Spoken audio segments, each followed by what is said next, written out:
Woodstock Town Board, and as it, hey, silence please. And as it is our business meeting, we'll stand for the pledge. Allegiance to the flag of the United States of America and to the republic which stands one nation under God, indivisible, with liberty and justice for all. Jackie, public be heard. Abby Mitchell? Yes. 2 minutes, Abby. Yes, I know, I'm going to rush through this. Shh, everybody. Come over on this side so the camera can pick you up. Oh, I see, okay. I need a show of hands. Is anybody in this room a robot? Abby, you're Talk to addressing the the board. town board. Address the town board. Okay. Thank you. I need a show of hands. Is anybody in this room a robot? No hands went up. Oh. Okay. No? If you were, 5G would not matter. But 5G is too strong for flesh, blood, and bone that I am made out of, and I'm reasonably sure everybody in this room is made out of. Radiation causes cancer.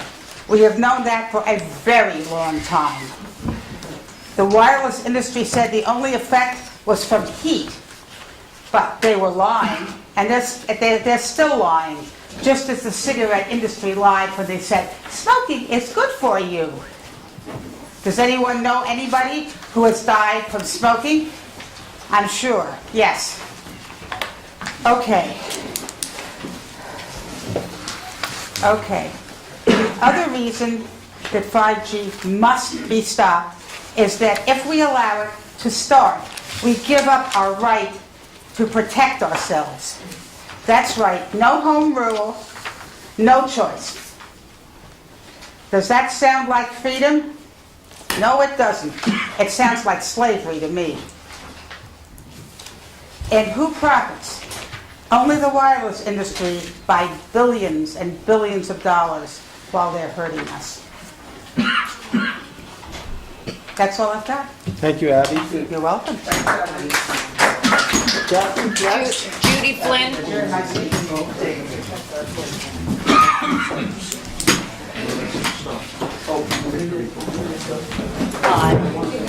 I'm here to speak in support of the Protect Our Courts Act resolution, hoping that the town board will pass it. This resolution would stop ICE agents from going into court and arresting people unless they have a judge-signed warrant. The difficulty with ICE going into the courts, aside from a human level, is it is stopping people from using the courts. And certainly we want domestic violence reported, because domestic violence leads to other kinds of violence, and we need to know who in our community is acting in such a fashion. We need to have people go into court on housing issues. Housing can become a health issue if there are violations, if there are birds coming in and pooping in housing. This can be a health issue and it can spread. If people are terrified to go to the courts, you may not be hearing about that. And certainly criminal court. You want people to be able to come in and testify and present what they have seen. And with the ICE agents going in and arresting, people are too terrified. They're not going to go to court. So I'm hoping that the town board will adopt a resolution in favor. Thank you. Thank you. Liz Rosen?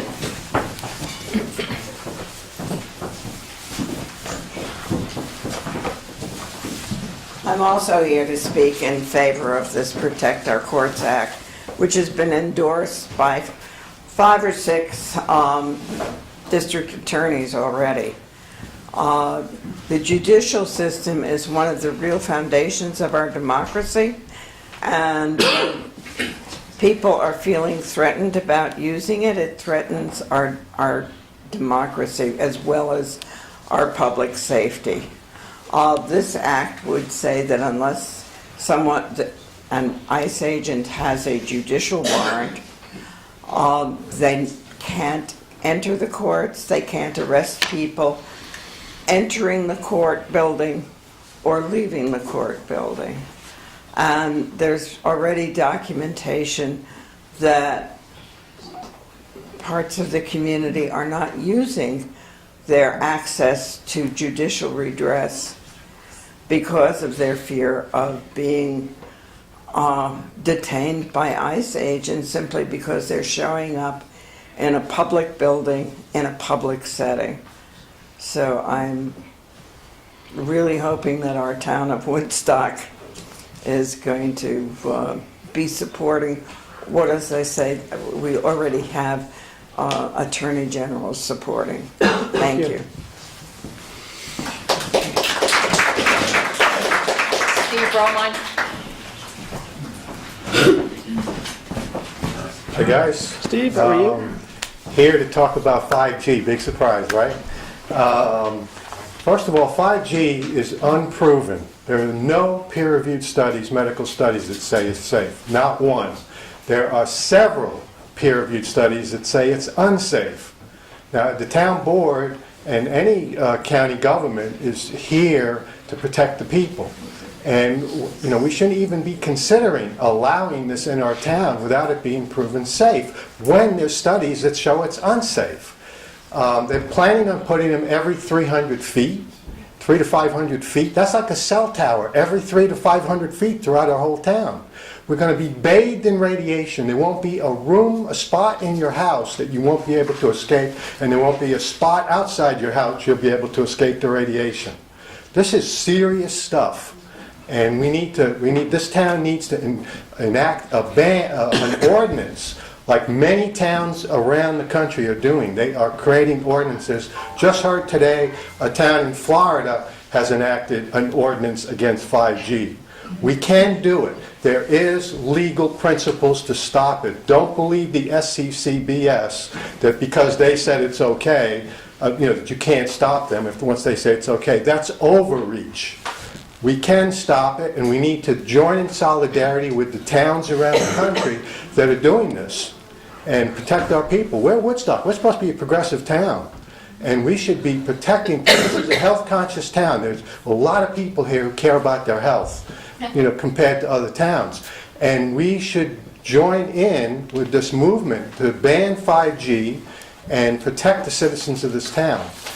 It's imperative. Thank you, Steve. Thank you.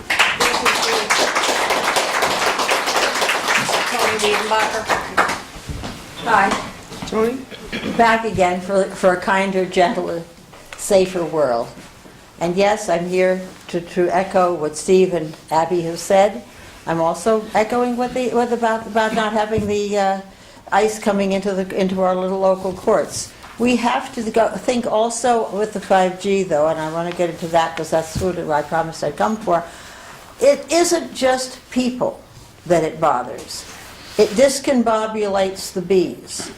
Discombobulated bees do not pollinate your plants, they do not survive, they do not find their own hive, no good. There's been studies that earthworms packed up their bags and left when there was a tower put up for that. We are not guinea pigs. We don't need to be guinea pigs. We are the town without a traffic light. We can be different, and I think we should be different in a good way. Tony, I hate to burst your bubble. We do have a traffic light. Where? Think about it and I'll tell you later. It's a trick question. I know. I won't say. I won't answer. You- in the dark? We do have a traffic light. I'll tell you in a half an hour. In a half an hour, I'll ask if anybody knows. Yeah, exactly. David, do you want to come up and make your presentation for the, I know the walkers aren't here yet. Okay, so two presentations on two different resolutions? Yes. Okay. So first is a resolution, rethink disposables. Speak up. Rethink disposables. It's a resolution that the WEC has put before the town board, hoping that you will pass it. It is not a ban on disposables. It is a resolution encouraging all business establishments and residents to start thinking about the way they use plastic and other waste, the way we generate garbage. The resolution would urge all business establishments to stop reflexively handing out single-use disposables. So when you walk into a restaurant, the intent is that instead of serving you a soda with a straw in it, they will serve you a soda. And if you want a soda, if you want a straw, you'll say, "May I please have a straw?" But it won't be there sitting in the glass waiting for you to just start using it. Similarly with stirrers. When you walk in and you order a cup of coffee, the intent is, the hope is that the restaurant will say, did you bring your own to-go cup? Are you going to drink that here? Not reflexively say, here's a paper cup with nice plastic lining and a plastic lid and another plastic stirrer. The point is that the planet is swimming in garbage, and it's all of our responsibility to do something about it. This is how far I've gone. My wife hates this, even though she got her own shopping bag full of this stuff. I have plastic containers. I go to restaurants, I have leftovers, I put them in a plastic container instead of asking them to do it. I go to stores and buy hummus, smoked salmon, and I ask them to put it in my own container. It's a matter of consciousness and promoting the consciousness of going away from the single-use, disposable, garbage-producing society. That's what I have to say. The woman who authored the resolution is here. Would you like her to come up now, or do you want me to Go talk? up yeah, please. Iris, please.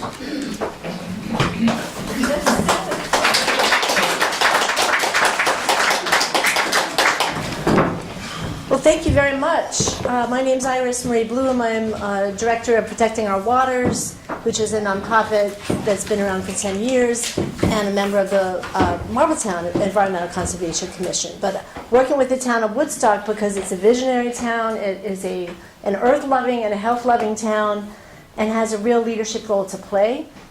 So the Rethink Disposables resolution, just going to go into 4 points of why it's so important.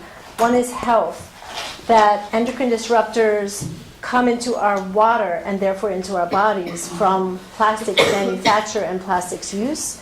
This has lowered sperm count in human males.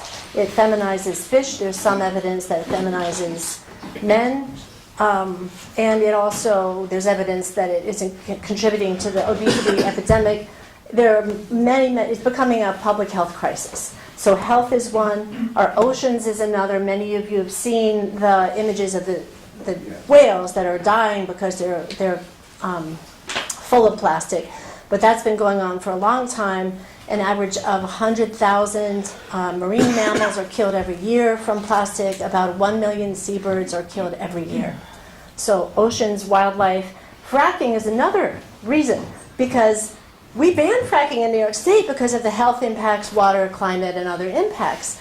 But ethane, which is a fracked gas, is the feedstock for single-use plastics. So all those cups, straws, everything, that comes mostly from ethane, which is fracked in Pennsylvania, Louisiana, Ohio, wherever, Texas. So we are hypocrites unless we ban single-use plastic.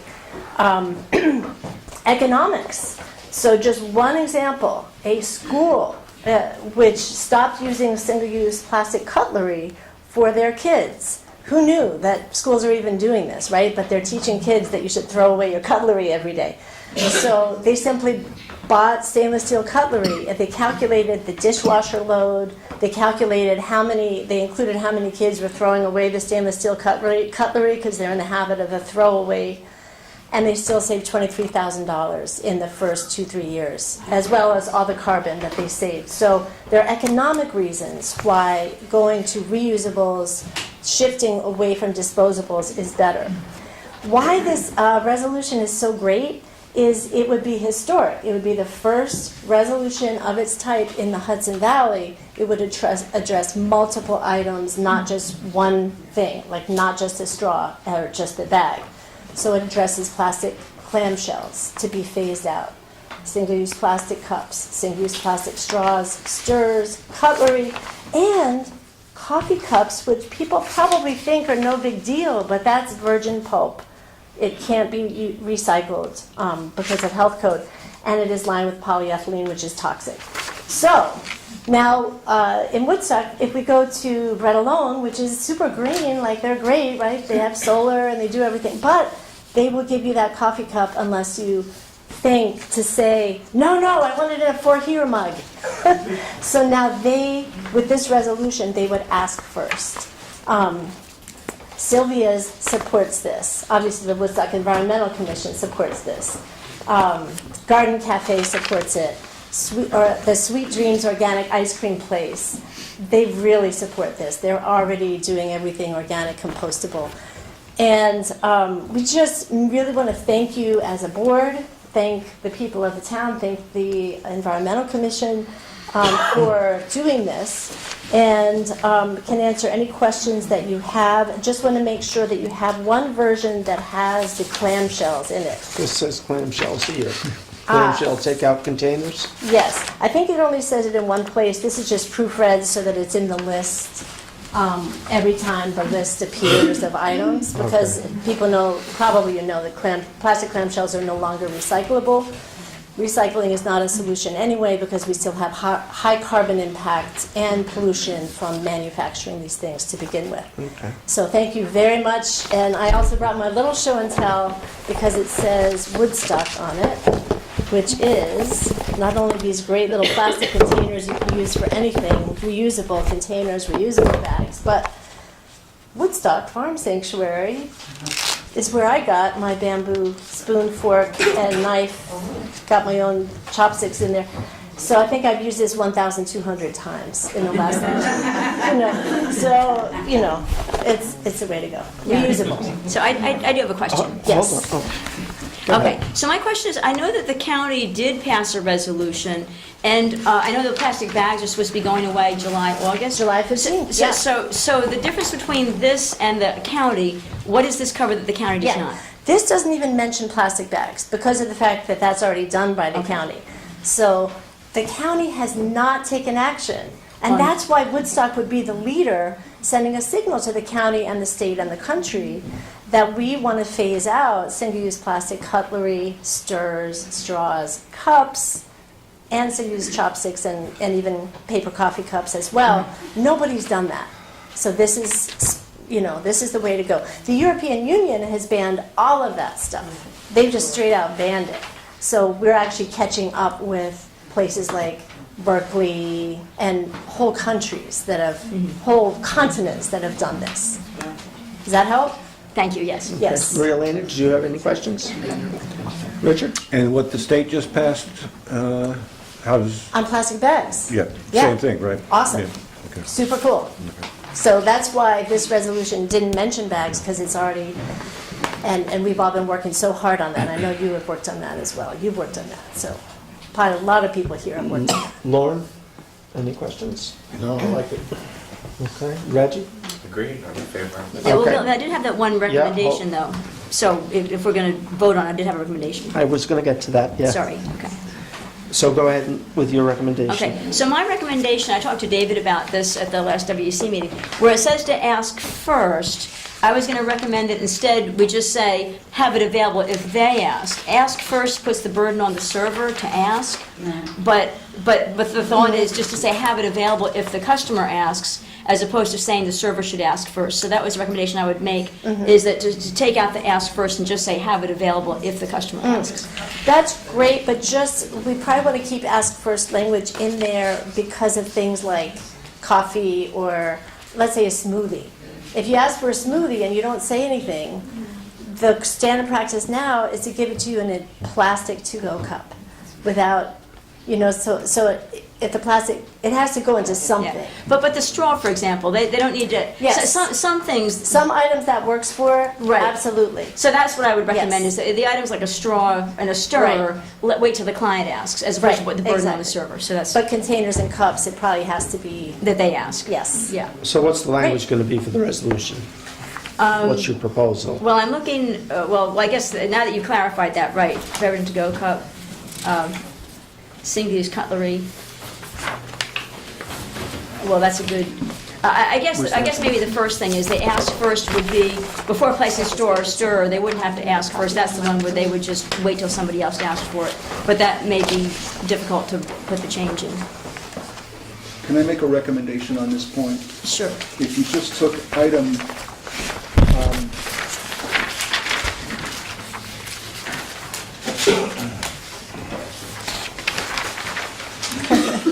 Good thing I brought many copies.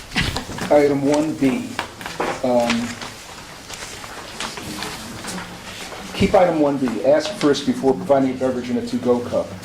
But take out item 1A, ask first about placing the straw or star.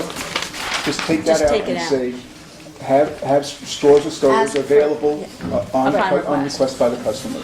Just change that Great. one line, Great. and you'll have... So read that again? That's perfect. Take out item 1A, ask first before placing any straw or stirrer in any beverage, and replace it with, have straws or stirrers available for customers upon request.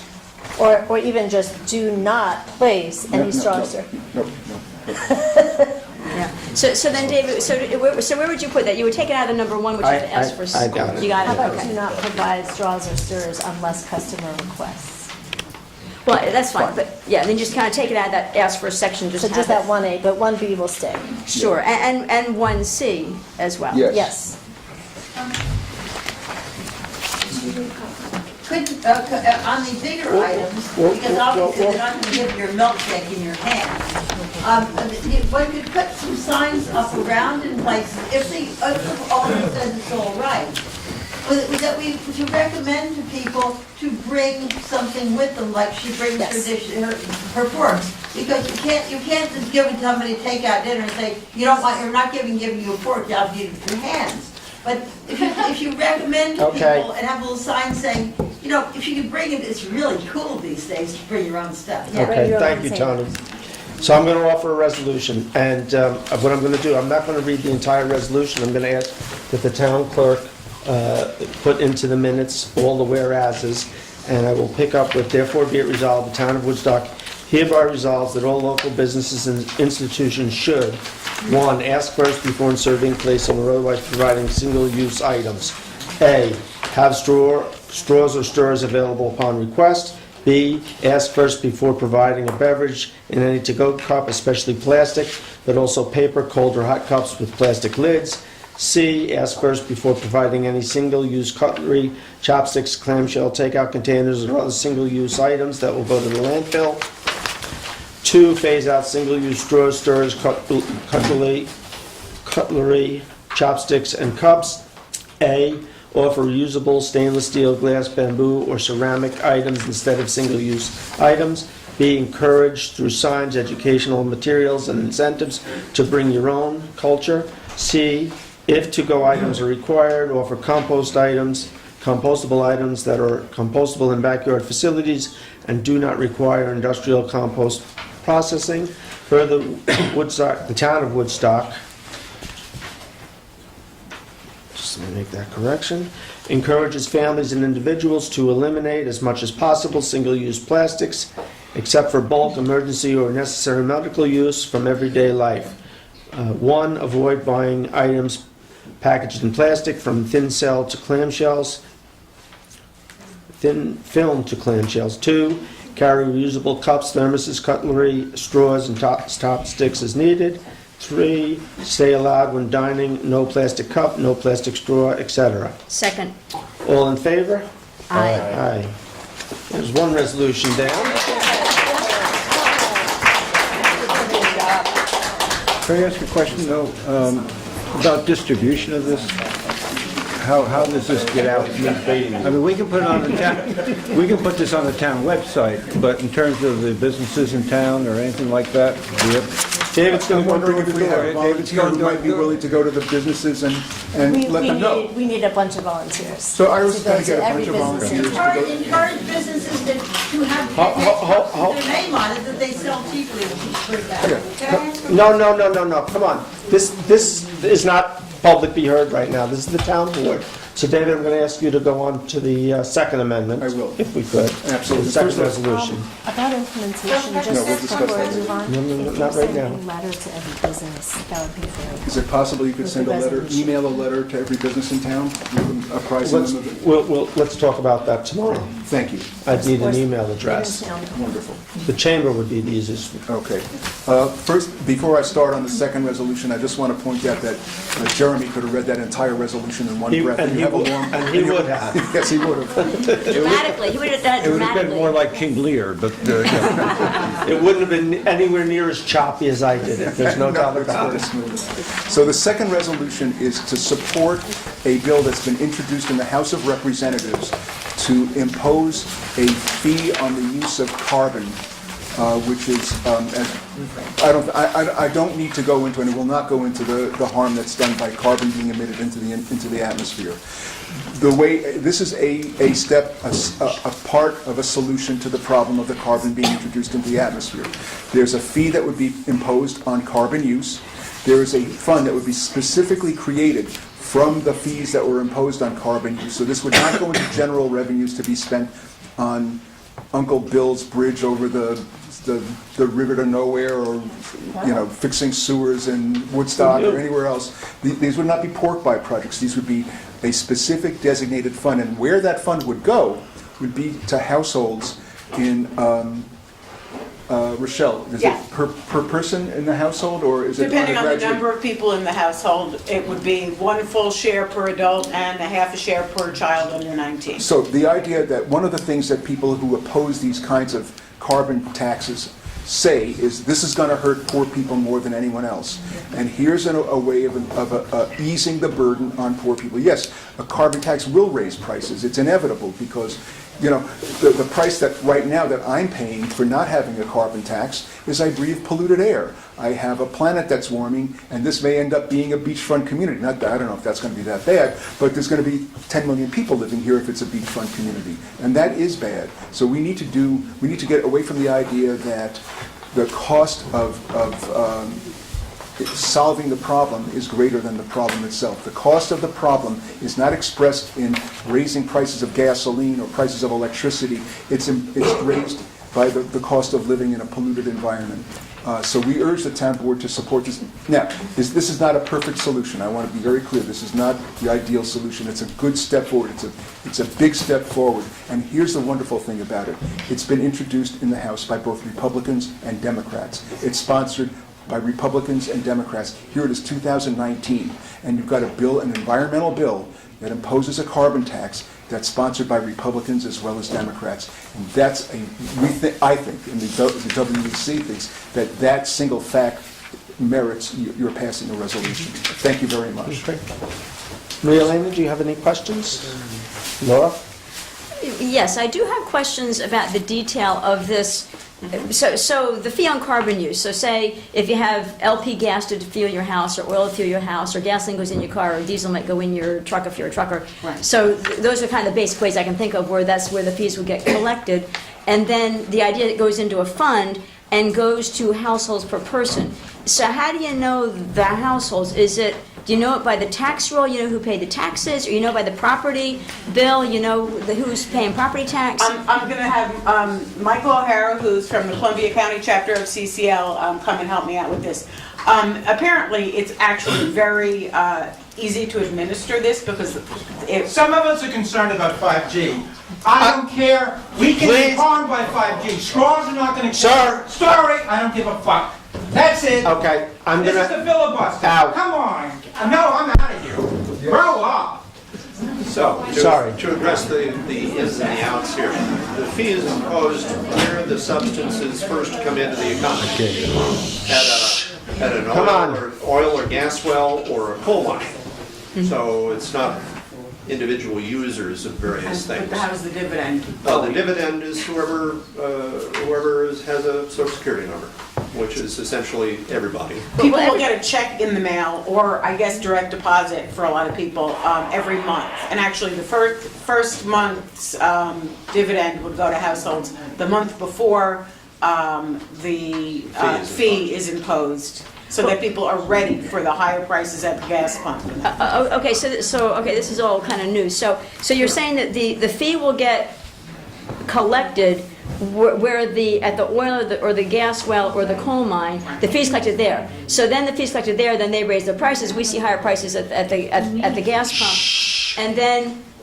and my worry about the Social Security number is, how do you know where everybody lives? And I can tell you, I was, even the Board of Elections doesn't know deceased people. I was petitioning in March, I knocked on doors, I said, oh, is so-and-so home? And no, they were deceased. So my worry is, how do you even know where everybody who owns a Social Security number is? Because even the Board of Elections doesn't know, and they're supposed to be keeping track because people move, they're supposed to know who's voting. So that's my worry, and you only have a census every 10 years for how many people live where.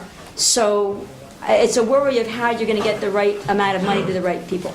Well, what we envision is that the existing systems, which already distribute money to probably about half the population of the United States, would be used. The Social Security Administration, primary among them, that already handles this level of detail, and at a procedural level, they will figure it out. Half the people, who's getting... It's not the sort of thing, well... Who's getting money? Old people, sick people, the Social Security payments either for the elderly or for disabled people, Veterans Administration.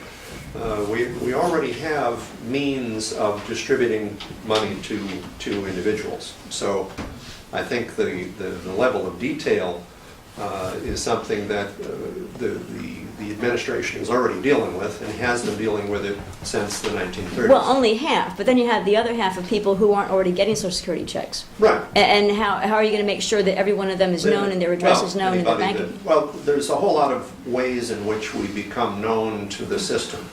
That Anybody with a Social Security number. Anybody with a Social Security number, anybody that pays taxes, anybody that has withholding in their employment taxes. There's a whole lot of ways in which you become known, and if you are one of those people that is not known, there is provided for in the legislation means by which you would actively, intentionally say, well, I'm here. You know, you've been living in a cave for 20 years and you don't otherwise show up on the regular systems, but you hear that there's some way that you can take advantage of this program. Well, there's a way to plug in. I think compared to other ideas, this is the most seamless, least administratively cumbersome, most efficient system that they've come up with. Richard? This is an equal payment to everyone? Uh-huh. It's not based on income, it's not based on anything It's like not that? income qualified, which would then impose another layer of overhead on the system. And in that way, it also is more progressive, because if you're a poor family, you're going to get the same dividend as a wealthy family. It'll mean a lot more to you. And they've done studies showing that the lower income, first two quartiles of, in terms of income in the country would come out ahead in terms of what the dividend would give them versus what they would pay out in extra, higher gas and oil prices. Because they have a lower carbon footprint to begin with. And then everyone, of course, would have the incentive to use fewer, use less gas, get a car that is more, efficient next time, get heat pumps instead of an, oil burner, that kind of thing next time. What kind of data do you have to support that? Okay, this is not a back and forth. Well, it's a valid question. No, this is not back and forth, thanks. By the way, I did send out, and I appreciate your, Mr. McKenna, sending out to everyone on the board studies that do, there's been a lot of studies on the idea of a carbon fee and dividend system that all support, have reached very positive conclusions about how this would work and the effect on carbon in the atmosphere, which is expected to be 40% lower by 2030 and 90% lower by 2050 if this is enacted. It's the only thing that is in Congress right now, and it is bipartisan, so. What about money being reinvested, though, from the funds into new technologies? That's another way to think about it, and it's certainly open for debate. In British Columbia, where they've been doing this for the last 10 years, they actually do make a split, a certain percentage for public transit, a certain percentage for other technologies, and a certain percentage, which in their case is income qualified, which goes as a dividend. So there's various ways to do it. There's about 40 some odd entire countries or sub-country, subnational elements around the world which have some form of carbon pricing. In some cases they've done a cap and trade, in other cases it's a program more like what we're talking about. And they have adopted different prices for the carbon depending on the country. In Sweden it's $130 a ton of carbon emitted when you burn these things. Here in the United States, we're proposing a $15 a ton to start with, increasing by $10 a ton every year. So 15, 25, 35, and so forth. So for a manufacturer or other businesses, they can look at this and plan ahead because it's predictable. The same for a household. So as the price signal ripples through the economy, it involves the creativity of all of us, because this is a problem that affects all of us. So all of us, in our own interest, will be making decisions that will in turn, without us having to know about it, will affect the carbon emissions from our activities. Now, as much as we like to focus on things like gas for the car, fuel oil to heat the house, and so forth, the biggest part of our carbon footprint is actually the stuff that we buy. You know, the clothing, the paper, the tables, the chairs. All of these are made from or with, packaged in, shipped by, retailed with oil and gas and coal. So the ripple effect then shows up in the price of all of those things. So picture for a moment a ceramics manufacturer. They're looking at the scope of higher prices for their kiln. They say, oh, what can we do to reduce the price? Perhaps there's a different design of kiln that we can buy when this one wears out. So they get on board and they reduce their carbon consumption directly right there. So the shipper that they use to pack up and ship their products is thinking about the trucks they use. So perhaps a lighter packaging. That will be incorporated into their creativity because it's up to them to figure out how to do it because they're faced with a higher cost. The retailer who's looking at ways to heat their store and do a lot of the local things that they do is in turn incented by this same price issue to compete with their other retailers to do better, to reduce the price. You show up at that store and you say, I need a coffee cup. You look at the array and you're looking for color and shape and so forth the normal way, but you see a couple of shelves that seem to have about the same, you know, a design that you like, but one of them is less expensive than the other. Perhaps because upstream, the manufacturer, the shipper, the packager have figured out ways to economize on the energy use, and so you, without having to know that, choose the less expensive item. It's something that you will probably do, and in that action, that helps to ripple back, because all of the competitors who see that that one guy is selling more cups, they're going to want to get on board. So that's the way that we're proposing to move the economy to a lower carbon future. Okay, does that answer your question, Richard? Did you have any I more? think so. Lauren, any question? No, no. Reggie, Who was that gentleman? he's gone.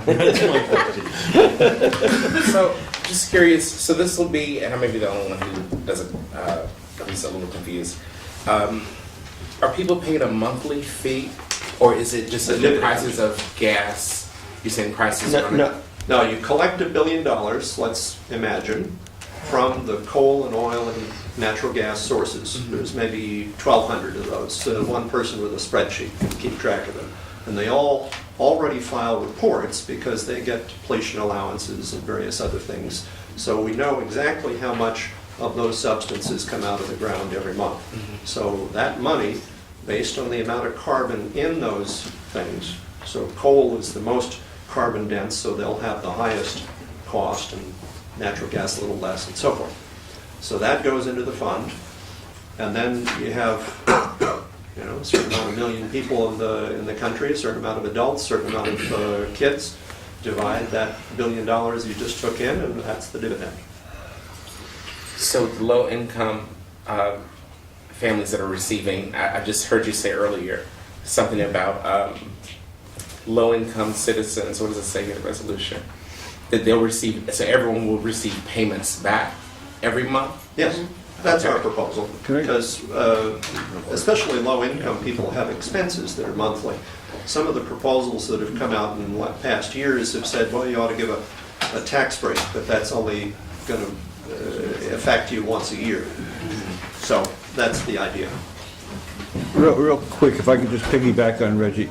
If you, and I know, you know, carbon tax is fine. The prices go up at the pump, okay? The person of the lower income, however, is going to pay more at the pump. That's correct. Why not vary the amount of payment back based on income? Why is the person with the, you mean they're going to pay more than the person? It's going to hurt them more. That greater- rise in price is going to hurt them more than it's going to hurt a rich person. Immediately, right? Well, no argument there, but in the modeling that we've done for how the effect will have on different income levels in the society, we have shown numbers that for about 60% of the population, you know, from low income moving up the spectrum, the dividend will more than overcome not only the price at the pump, but the price of the new jacket, all of the various things that comprise, that will carry that price with it. So the poorest among us will wind up with more money in their purse at the end of the month than they would have otherwise. So that's a follow-on effect that we like to talk about, which is that we're predicting that this will create 2.1 million new jobs over the course of 10 years. Now, these jobs are not putting up windmills or solar panels. They're the jobs that a person will create by having more money in their pockets to buy whatever the heck they need. If they need more toilet paper or child care or food or rent. So all of the purveyors of those services and products will get more custom, and they'll be able to hire more people and ship more product and all that goes along with that. So the economic effect is actually quite positive from that. Okay. So I'm not prepared to vote on this evening. I have reached out to Congressman Delgado's office. I have not heard back yet, and I would like to have a conversation with him about this act before Congress. But I will offer, if the board wants to vote on it tonight, and I'll just abstain, we do have I'm going to be calling for a meeting next week that we could possibly vote on this. I know that David, where's David? You would hope to have it for Earth Day. That would still get us in on time with that. So I'd like some more time to think about it myself. okay, so we're going to hold off. I will continue to reach out to the congressman and try and get my questions resolved with him. And then, and David, I'll reach out to you and let you know if it's. Yeah, can I ask one more question? Yep. Other towns and county level stuff, do you know, have other towns been passing resolutions like this, or would we be the first? I Or- can read you a list of towns. Yeah, we've got quite a I did few. have some remarks, but I haven't gotten to most of them. So, yeah, we've gotten quite a few. You'd be joining the city of Hoboken, New Jersey, the city of Corvallis, Oregon, Olympia, Washington, State College, Pennsylvania, South Miami, Florida, Surfside, Florida, Park City, Utah, Tompkins County, New York, which includes Ithaca, Brockport, New York, Danby, New York, and Chatham, New York. And last week I was speaking to the town of Kinderhook, which passed it as well. Kinderhook, okay, right. And we've got Yeah, 30 so if you could- sponsors in the House of Representatives. You at said this Chatham? point. Yes. Chatham, I'll yes. reach out to Michael tomorrow. Yes. Bill, if I could just make one more point, Yep. please, not on this. Earth Day is being celebrated on Saturday. I just wanted to make sure everyone knew that. It's at the Village Green from 10 to 2, rain or shine. If it's sunny, we'll have a smile on our faces. If it's raining, we'll have a smile through our umbrella. And thank you very much. Thank you. Thank you, David. Pass out. Thank you. Thank you. Is Gemma from the chamber here? Come on up, Gemma.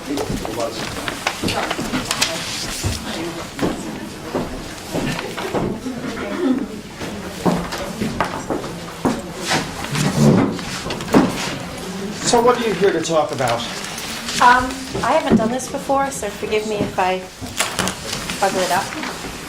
I'm representing the Chamber of Commerce, and we came to talk about the celebration of Woodstock 50 and what's happening in Woodstock versus what's happening in our neighboring villages and towns.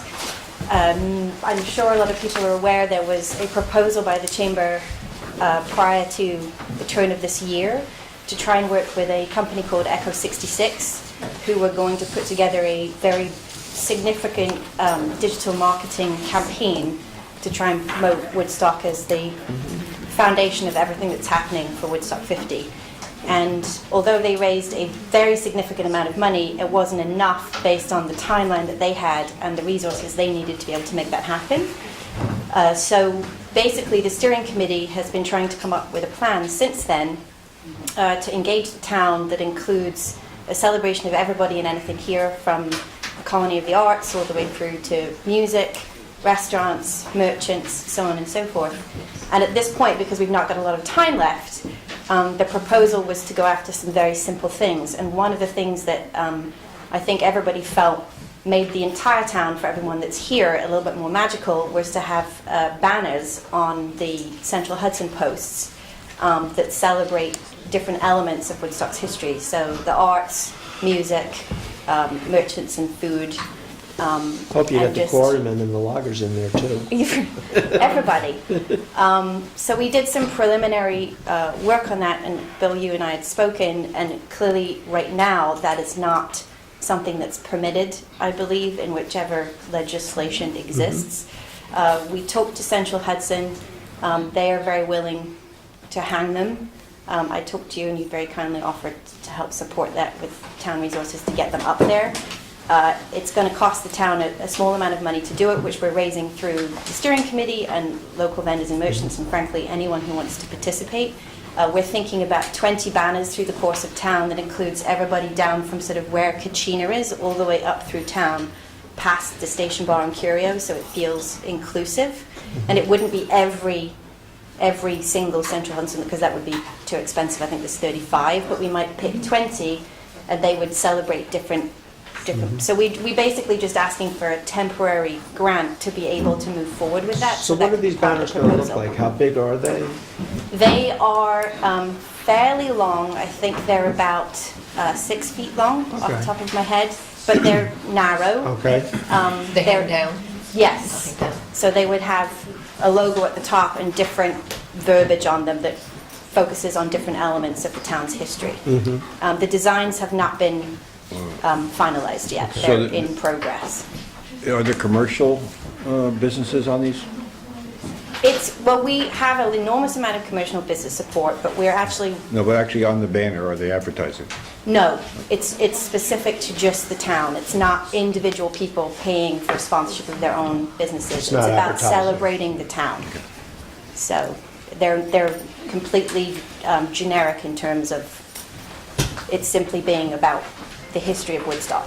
I have a question. I know a little bit about that. Are you working with Echo 66 again for that particular campaign? I've had a number of conversations with Terry, who's been very helpful. Yeah. But we have some independent graphic designers who are helping us with some of the artwork. And are you It's working really on a the different cost anniversaries also? thing. Like, are you going to focus on all the different anniversaries that the town is celebrating? To be truthful at this stage, because of the time that's left, we really wanted to make this about simply celebrating the fact that this all started in Woodstock before Woodstock 69 even happened, and just to look at the foundations of the town in terms of concept, the principles of the arts, music, everything else. And then if it gains some traction, it's potentially something that we might look at doing again with your guys' permission as part of a more generic celebration that we could do each year in town beautification in terms of just being able to celebrate what we all have and love here. So I had a question. Yeah. So is this, so I'm envisioning a Central Hudson pole. I'm envisioning like a rod going out, and then the banner hangs from the rod, so the banner is on both sides. Yes, So and every it's banner is secured at the bottom, so it doesn't... Okay, but every banner is a two-sided banner, so, because it can be seen going, you can see banners Either from way. both sides of the road, no matter which way you go. Correct. Okay. Yes. And what's the logo? We don't have it yet. We're How about the town designing of it. Woodstock logo? Well, that is one of the things that we're using as part of the basis for the design, but we might explode that a little bit, so it's a little more... That's the original John Pike logo. Right. It has a great history in this town. Right, but Beyond. we've got room to put some different text and things on there, so that's what we're working on. And how much money, I know you're fundraising, but if you don't get all the funds that it takes to cover this, what is the amount of money that the town might be ultimately putting towards the project and not getting reimbursed for? The cost of the banners themselves is just under $2,500, which, given that Echo 66 raised over $60,000, is not a significant amount of money. And Bill very kindly had offered to have the town participate in hanging them, and I don't know the cost of that. So I don't know what the resource requirement is. So for us, it's resources, not extra cost over and It's above our current resources, staff? right. Okay. Okay. Laura? Do you need sign variance for this from the zoning board of appeals? Do you need approval for this from the Civic Design Commission? I don't know the And answer are you to willing that. to do that? I don't know enough to be able to answer that. Those are things that I would probably help the chamber take through that process.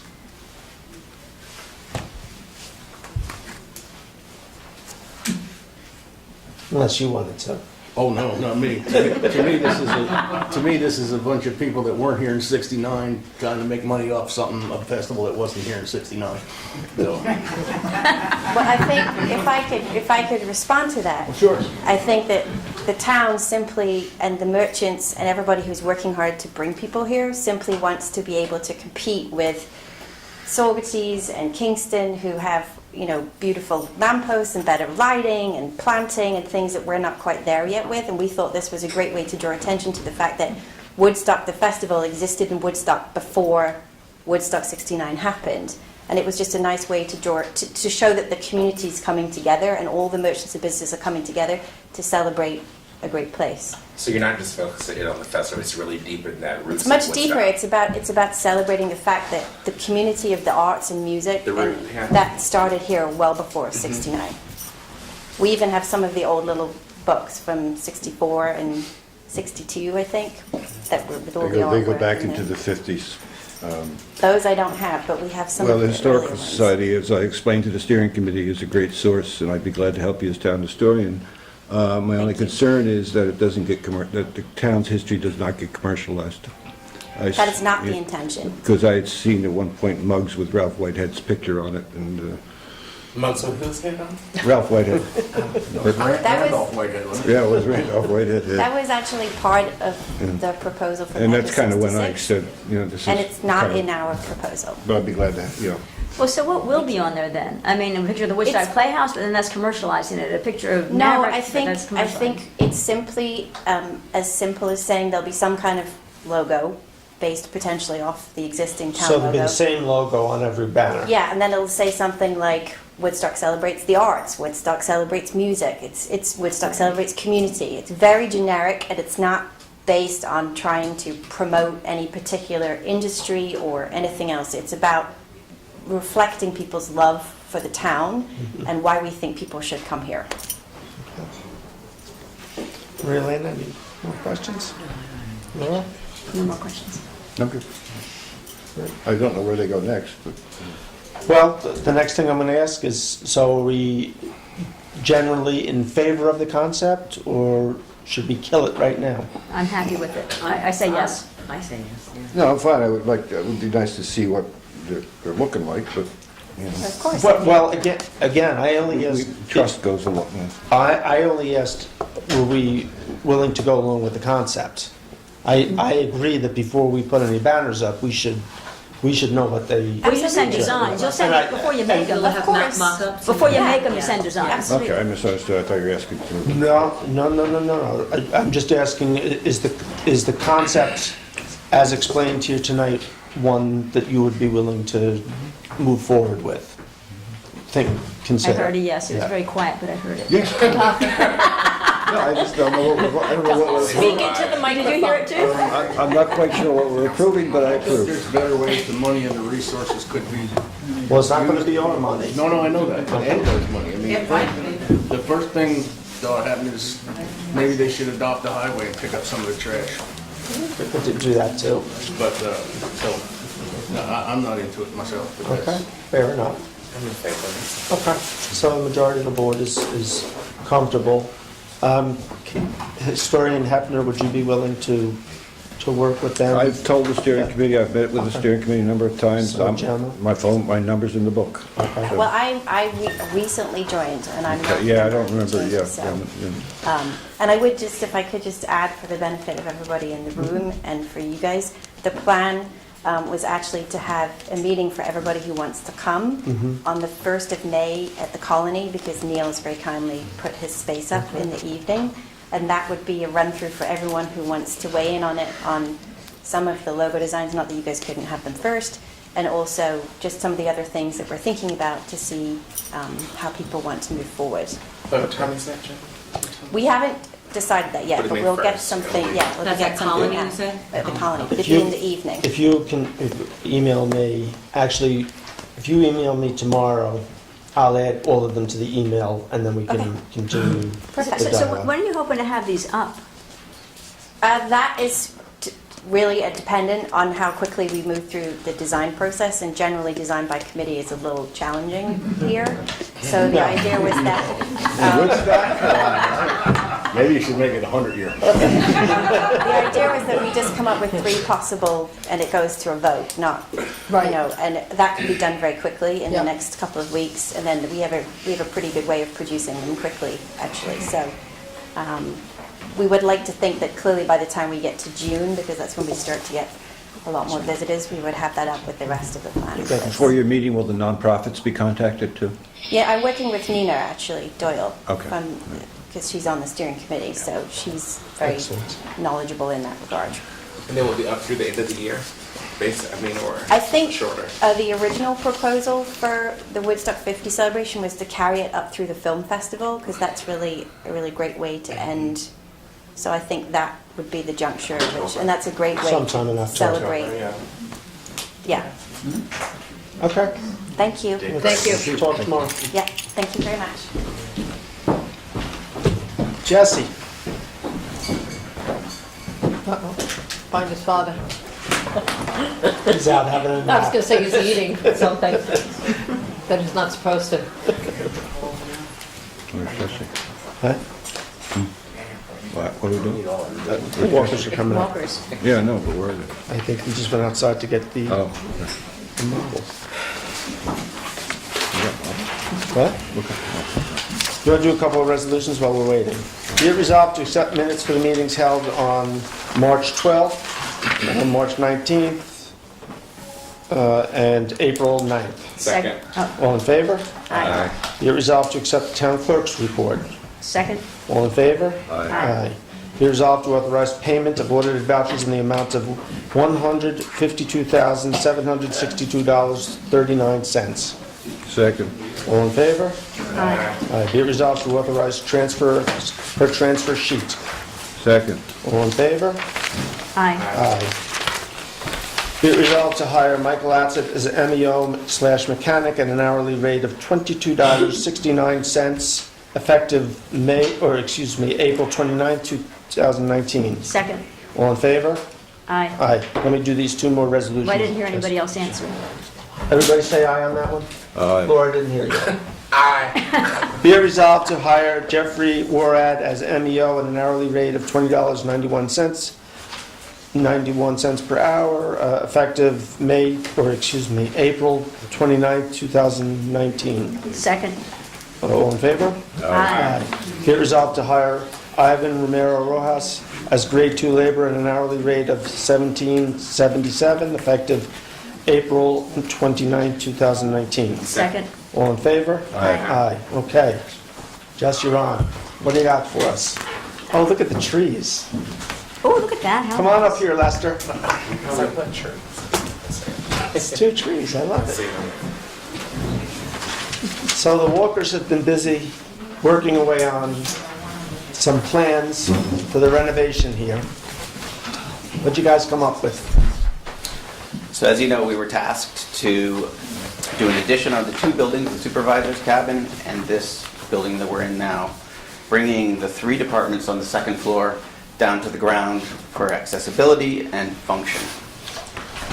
Our initial intent was to minimize the impact on this existing historic building, as well as the impact on your approach to this historic building. So we sort of tucked the addition back behind it over there, branching off of the back porch with a linear building and a glass conference room on the corner. The building department will be the first. Jess, could you just spin that around? Sure. The other way, actually. No, whatever way, I don't care, okay. We'll keep spinning during the so I'm everybody spinning has a already, chance. I'm spinning now. The but shed roofs are pitched to open up to the forest and the fields. So where is the supervisor's cottage? Over here. I'm still over where I am. Okay. You notice how it's gotten smaller? I know. Yeah, it's gotten tiny. Little half, it's a little cut in half. cottage over here. You might hit your head on that. Oh, that's the garage. That's the existing garage, the maintenance garage. Oh, gotcha. Okay. Okay. So there's an interior glass corridor, conference room right on the corner, and then building department, and at the end, the assessor and the planning departments. Is that a multi-department room, the glass room? Yes. Okay. Yeah. And we also have a common kitchen, coffee room, and bathroom in the addition. And we're expanding the clerk's office to this existing circulation over here. So the roof is a flat Land roof? Conservancy. Pitched. It'll be pitched. Right, but so it's not going to be a gable roof, it's going to be, The shed roof. we call Shed that. roof. that's a So you can see the woods and all that, so you don't One lose the... direction. Right. okay. There's also the Land Conservancy easement, which runs fairly close to the back of this building. So that's one of the reasons that our bar turned and then returned back here to double the corridor. I think the easement line is right on the building there. There's a site plan. Wasn't there another one of these? You want to see a site plan? Yeah. Okay. There's another tree over here, but that'll be coming down. And then we're getting down into the drain field. Correct. There are The drain septic field. tanks right here. Yeah. So we don't know where the field is, but we may have to rebuild the field. We were going to come straight out, but we would be going into land that the Land Conservancy has jurisdiction over. We tried to just keep the same diagram and swing it rather than going straight out. We found that it was much better because the views are much better, and when you're driving in to the project, it's going to look the same beautiful woods situation. Rather than see that long building coming off the end of this. Right. Correct. Yeah.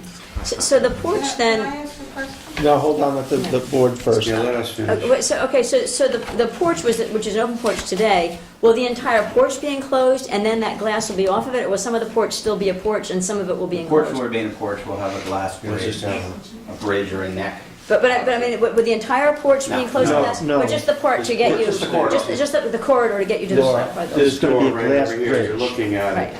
That door goes right out. That's And not, it's that's just a not part, glass corridor. so that's part of the porch right now? Right. So that's where the bridge is That going part to would be? be closed off, this Gotcha. part would stay. Okay, cool. Okay. And by doing that, everybody who comes in will have to go by the assessor's office, so there's a point of control. You mean I mean, the clerk's building office. clerk's office. The clerk's office. What's all the framework off this side of it? It's a green, it's glass corridor. That's the hall. Okay. So is this room still going to be a meeting room? Yes. Yeah. But it's going to get cleared out. There'll be no cabinets, there'll be no posts, We're there'll going be to no renovate copper. it and preserve the view Copy it. that way. And what's the size of each office? Yeah. They're bigger than what they have now, but the file cabinets are going to be all taken out.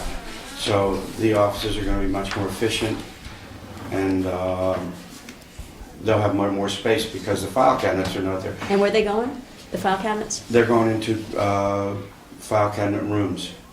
I can show you. Each department has its own file cabinet storage. Yeah. Oh, upstairs? Nope. Downstairs. In the addition. And then we'll use the basement as well, Right. the new basement. There's a new basement. Just one thing What's that's for the addition? important here is the solar energy. We thought about it, and in order to do solar energy, we would have had to tilt the roof that way and that way. And we really wanted to tilt these roofs this way to emphasize the beautiful forest and give a great view, great sunlight and air to all the offices. And we also were intent on keeping the sunlight coming into this part of the building all the way back, including the Jackie's office. So we didn't want to ruin that building. That's one of the most beautiful rooms in the town. And so that's the way we felt we needed to keep this slope coming away from the building to kind of enhance the building. And then if we got into solar energy, we would have an array somewhere or a field somewhere. Is there a basement? It's better for both. Is there a basement here? Full basement. Full basement. In the addition. In addition, there's not, in this building, nothing though, right? There is a There's basement. a basement here? Yeah. Oh, I You see. don't want to, It's- you've never been I down there, don't and you know. don't want to go down there. No. But we've been Okay. talking about the outside, the inside of the building. We basically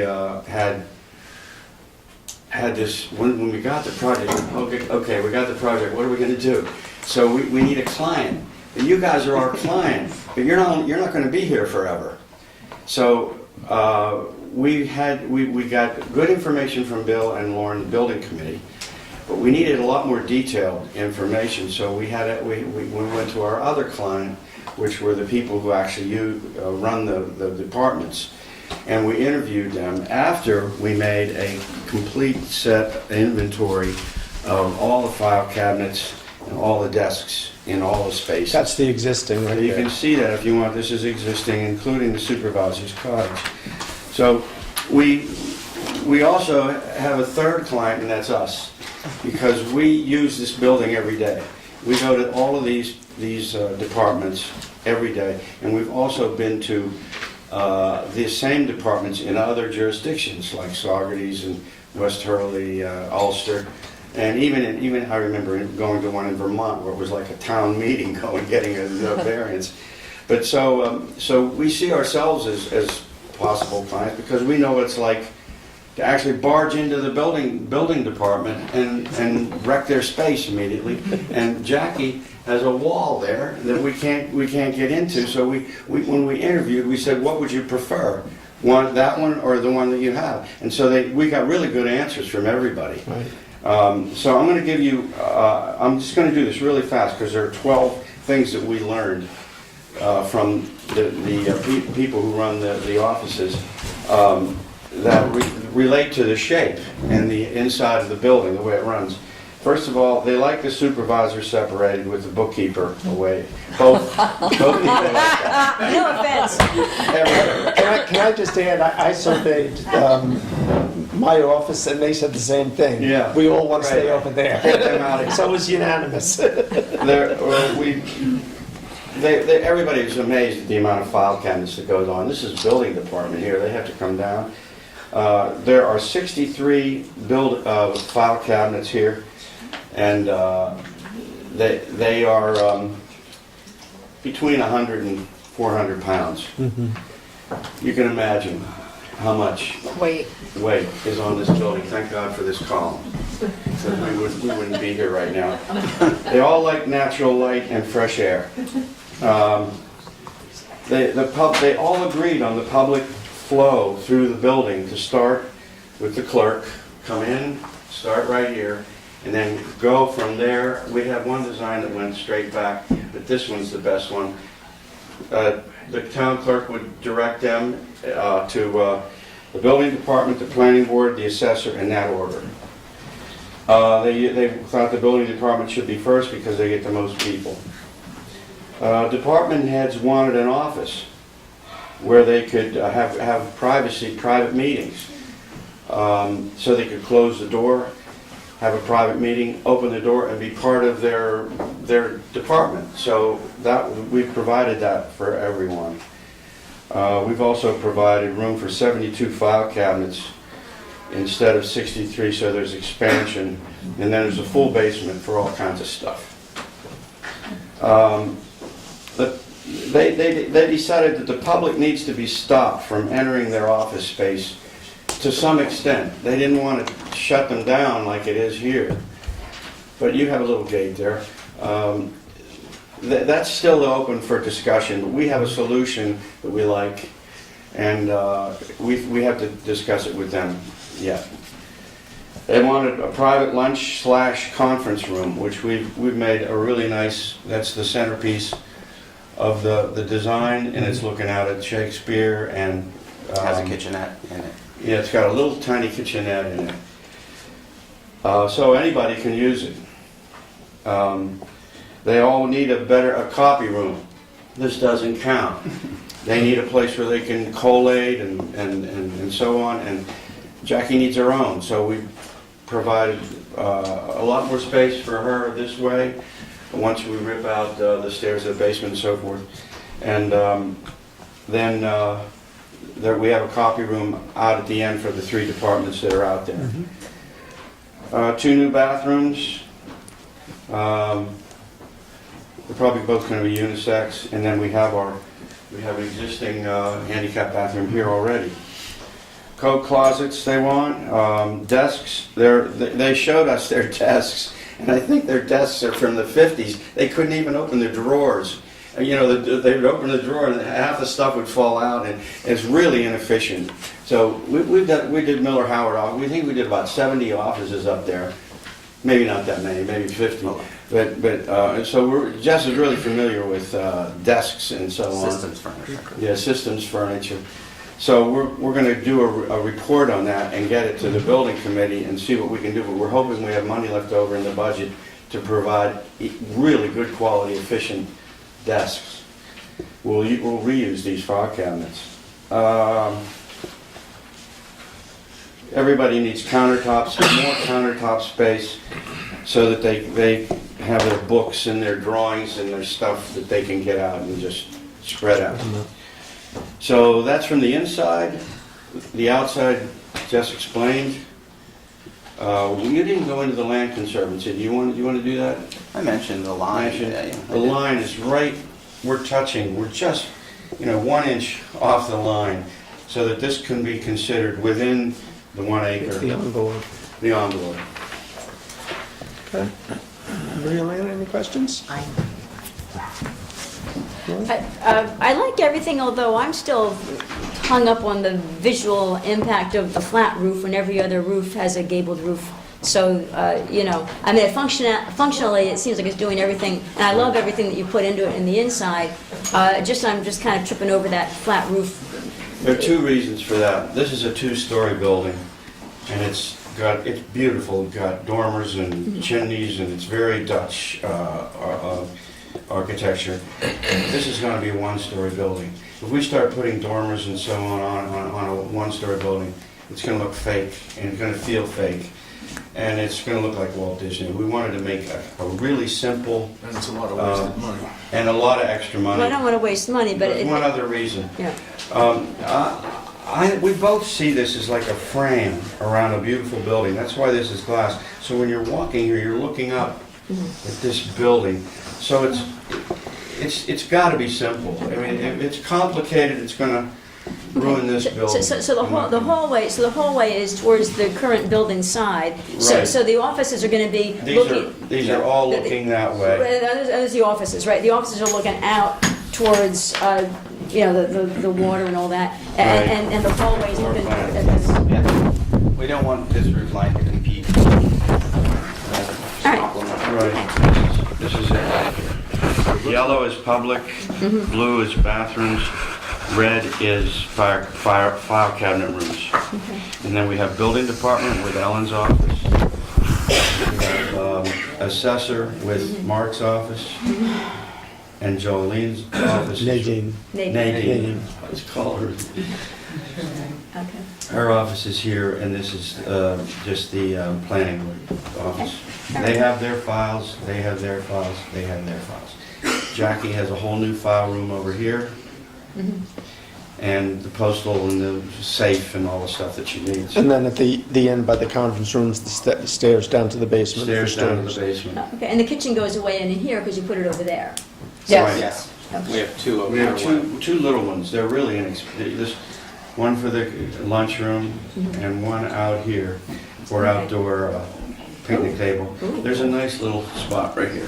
Yeah, it's like a little courtyard. Right. Yeah. Okay. That actually looks like an old-time carriage house, sort of. Excuse me. Which does? The addition part. The addition. Can I just Yeah. make one comment? I'm worried about the flat roof because of the snow accumulation, which could get much worse. Okay, we're gonna hold off, but we'll, It's not a flat roof, it's yeah, sloped. it's gonna be a pitched roof. You have to look at, it's sloped pretty much. It has some Oh, tension. okay, It'll be sloped enough to put shingles on it. There is a structure to handle any kind of snow load. We have codes. And the snow actually helps with insulation. I thought if it were pitched, it would be, pitched more, it would be easier. okay, Abby, Abby, just let the board ask their questions first. A little bit. Les, where are you putting the utilities? How are we heating this? What's going on here? In the new basement? Air handlers in the basement.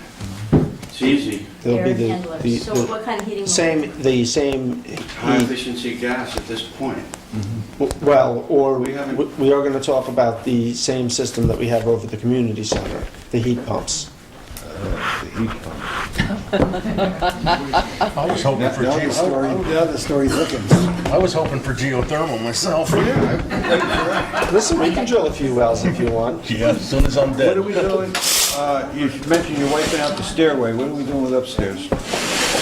We looked at the basement stair. We haven't thought about Upstairs is upstairs. storage and secondary conference rooms. And And you're gonna wipe out that stairway, you said? No. Going down. Oh, Going downstairs. But how are you gonna get down to the basement if you have it? on the Outside. outside. The outside. They have the You Bilko don't- door. You don't really need to go down there except for maintenance. It'll be offices for the Civic Design Committee and others.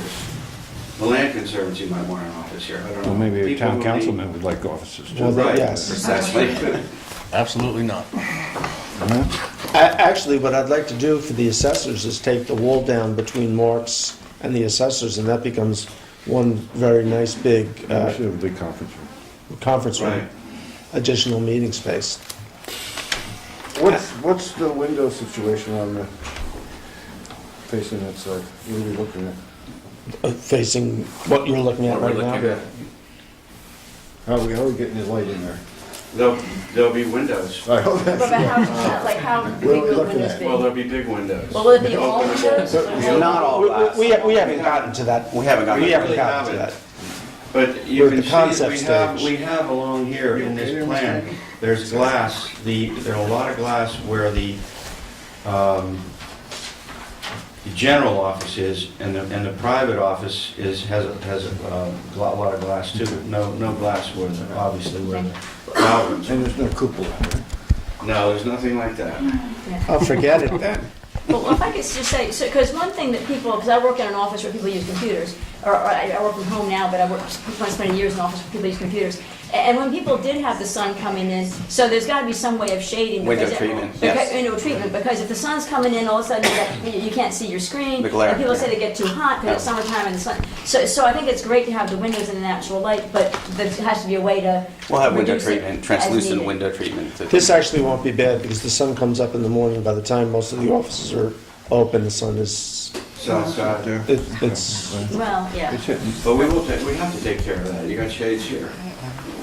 Have you, also, since we're gonna have to reconfigure the entire technology situation here, there's gonna need like a distribution closet, something like that, that would make it, everything go to one place and just not, get rid of the mess we got now. Yeah, Wires all- we need to meet with your IT people. Yeah, We've but forgotten that there part. should be a closet somewhere for something like We were that. thinking that this basement would be a good place for the, Could be. because it's already wired here, just If you dry. can, yeah.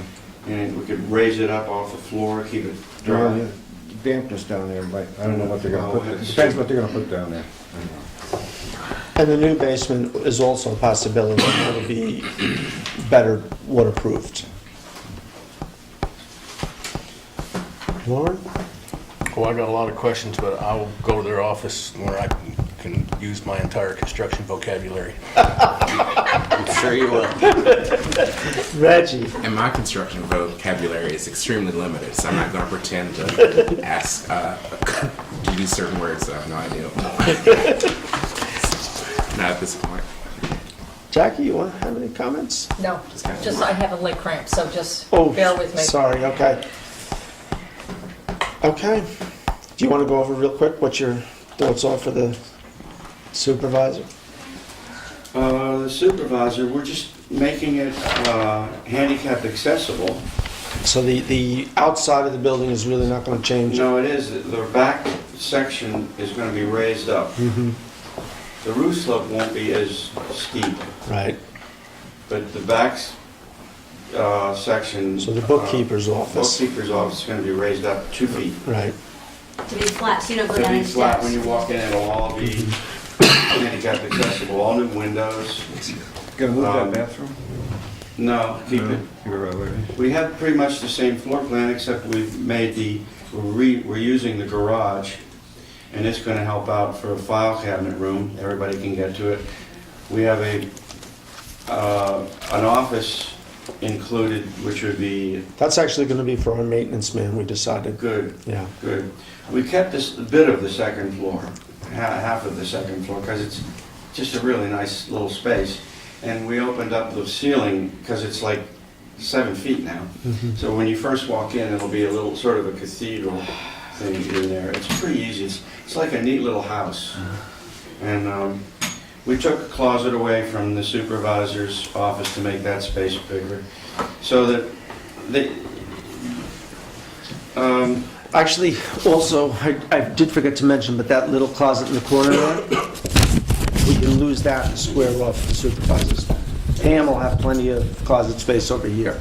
That makes sense. Yeah. We don't know which space Pam is going to be in and which space Bill is going to be in, but they'll probably choose the same ones they're in now. Pam's- But at a later date, another supervisor, We'll God leave it- help us when that happens, might want to choose the lower space, because it's going to be really a nice place, which it is right now. Yeah, although, you know, it's packed with file cabinets, you can hardly... Right, so most of that will go into the closet. So we'll have room for a bigger table in both rooms, really. I'm sorry, how are you expanding it? You're actually expanding the supervisor's closet floor print? Yes. Into the By taking garage. off this Taking the closet. existing garage. paper We're using closet. the existing garage, putting all the file cabinets in there to the file cabinet room. Everybody's going to use that. And taking out some closets to Yeah. expand its office. Any questions on that one? Okay. Lester, Jess, thank you. Looks great. You're welcome. I'll take a couple of questions from the public, yes. I just wondered, would you mention what the siding material is? Well, I don't think we've we really, haven't gotten that. I would like it to be the same as this that's, building, but we haven't really gotten to it. that would be my guess too, but again, we haven't got to windows or anything. I mean, basically, we're working on the shape of it. I noticed that roof is all pitched towards the building. How is the drainage going to be handled? Gutters Gutters, and then there'll be drain pipes. and foundation drains. Was the ground going to be graded such that it'll help the water go away? 'Cause Well, it all does It- anyway. it is now. It all slopes away. Abby, you had a question before? Oh, no, it was Just about the roof? flatness of the Yeah. roof. Okay. Is there a proposed budget for this? Or a general Yes. range of budget for this project? For the whole project, we're talking about less than $2 million. And aside from the issue of not having adequate housing for people to hear, is this the most pressing item on the town board's agenda for new construction? Yeah. I mean, all our other departments are pretty much in new buildings. The highway garage is not that old. The police and dispatching courts have a relatively new building. Community center has been upgraded. The sewer treatment plant is sufficient. We're going to do some tweaks to the infrastructure down there, but that's all in the works.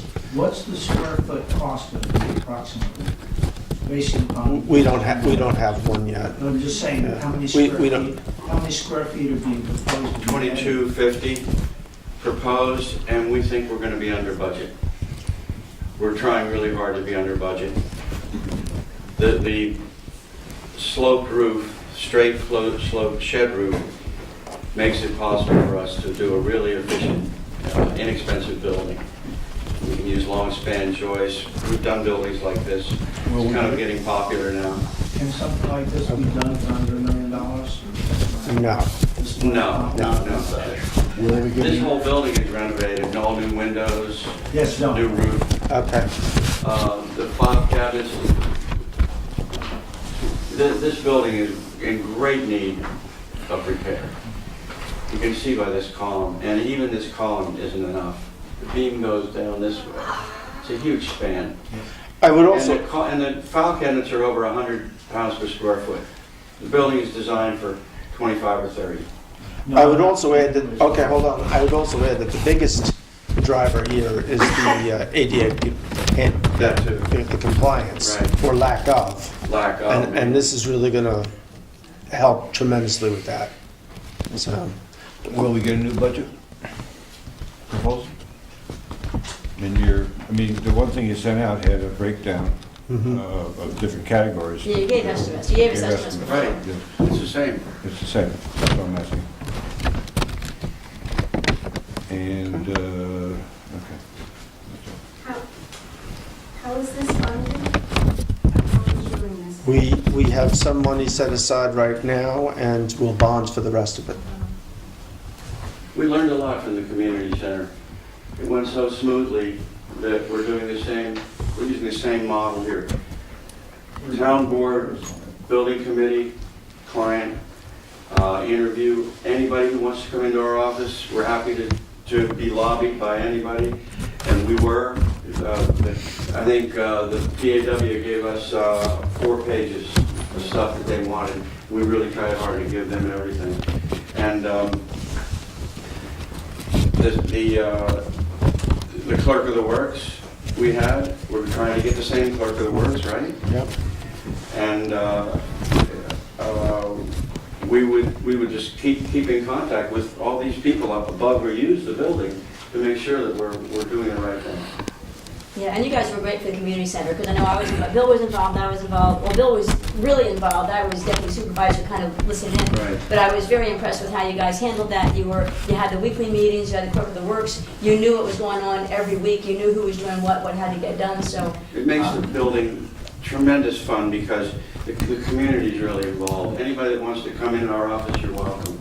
Our program is written based on what we learned from everybody. And Jess has lived here his whole life. I've been here since 1970.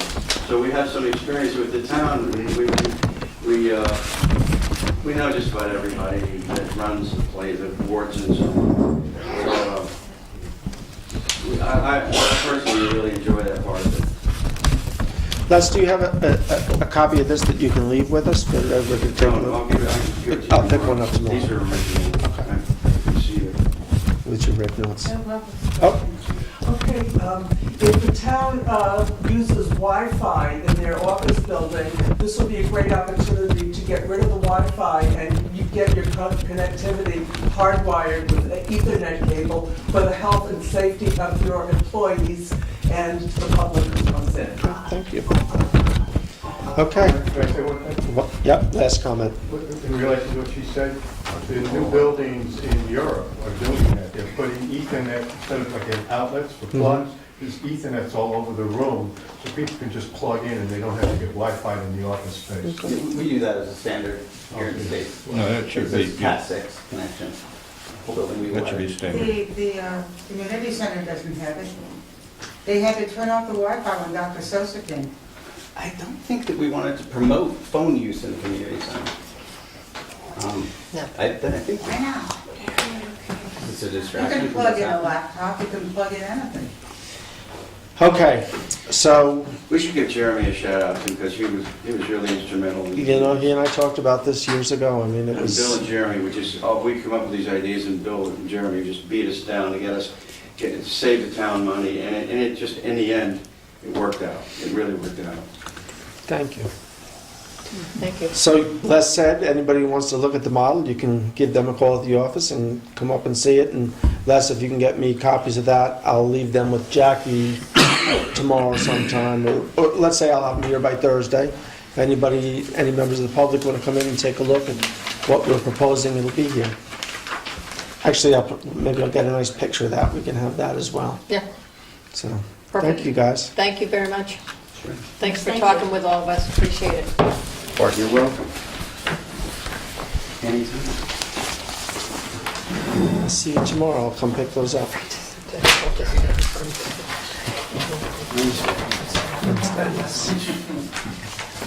Maybe get the two of us to come in at lunch, chat about it. I have to golf. You got golf tomorrow?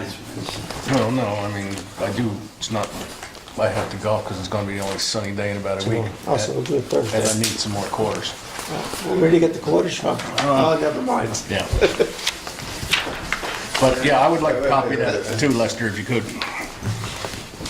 Copy of the plans? Copy of the plans when you're making. Thank you. Okay, we only have a couple of resolutions left, so I'm going to read through those real quick, and then we'll get to 5G.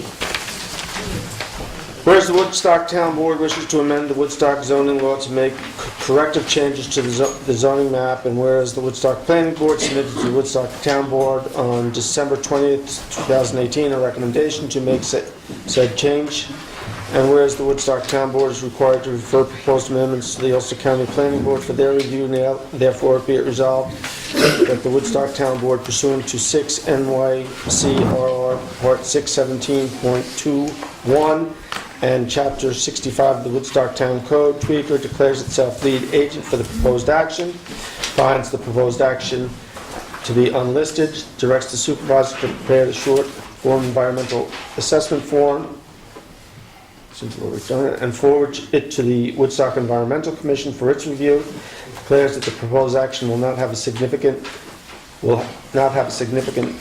impact on the environment, directs the supervisor to forward the proposed amendments to the Ulster County Planning Board for their consideration and comment, directs the town clerk to electronically forward the zoning amendment packet in parts 1 and 2 of seeker to the towns of Sorgedes, Town of Hunter, Town of Shandaken, Town of Olive, Town of Hurley, Town of Kingston, Town of Ulster, Greene County Planning Department, and the DEC Region 3. And be it further resolved to schedule a public hearing for May 14th at 7:15 p.m. at the town offices at 45 Como Drive, Woodstock, and be it further resolved to direct the town clerk to place the attached advertisement. I won't read that, but it's attached. Do you have a second? Second. Any questions? So this is the Roshan, correct? This is the Roshan Amendment. This is a recommendation that came from the planning board who was looking at an application. I guess when the zoning map, the districts was drawn up, and Roshan was there for quite a while before the map was drawn. Somebody drew the boundary line for R3 in the LI district right through the middle of their buildings. So everybody who's taken a look at this believes that it was a mistake. However it happens, we're looking to correct that. So.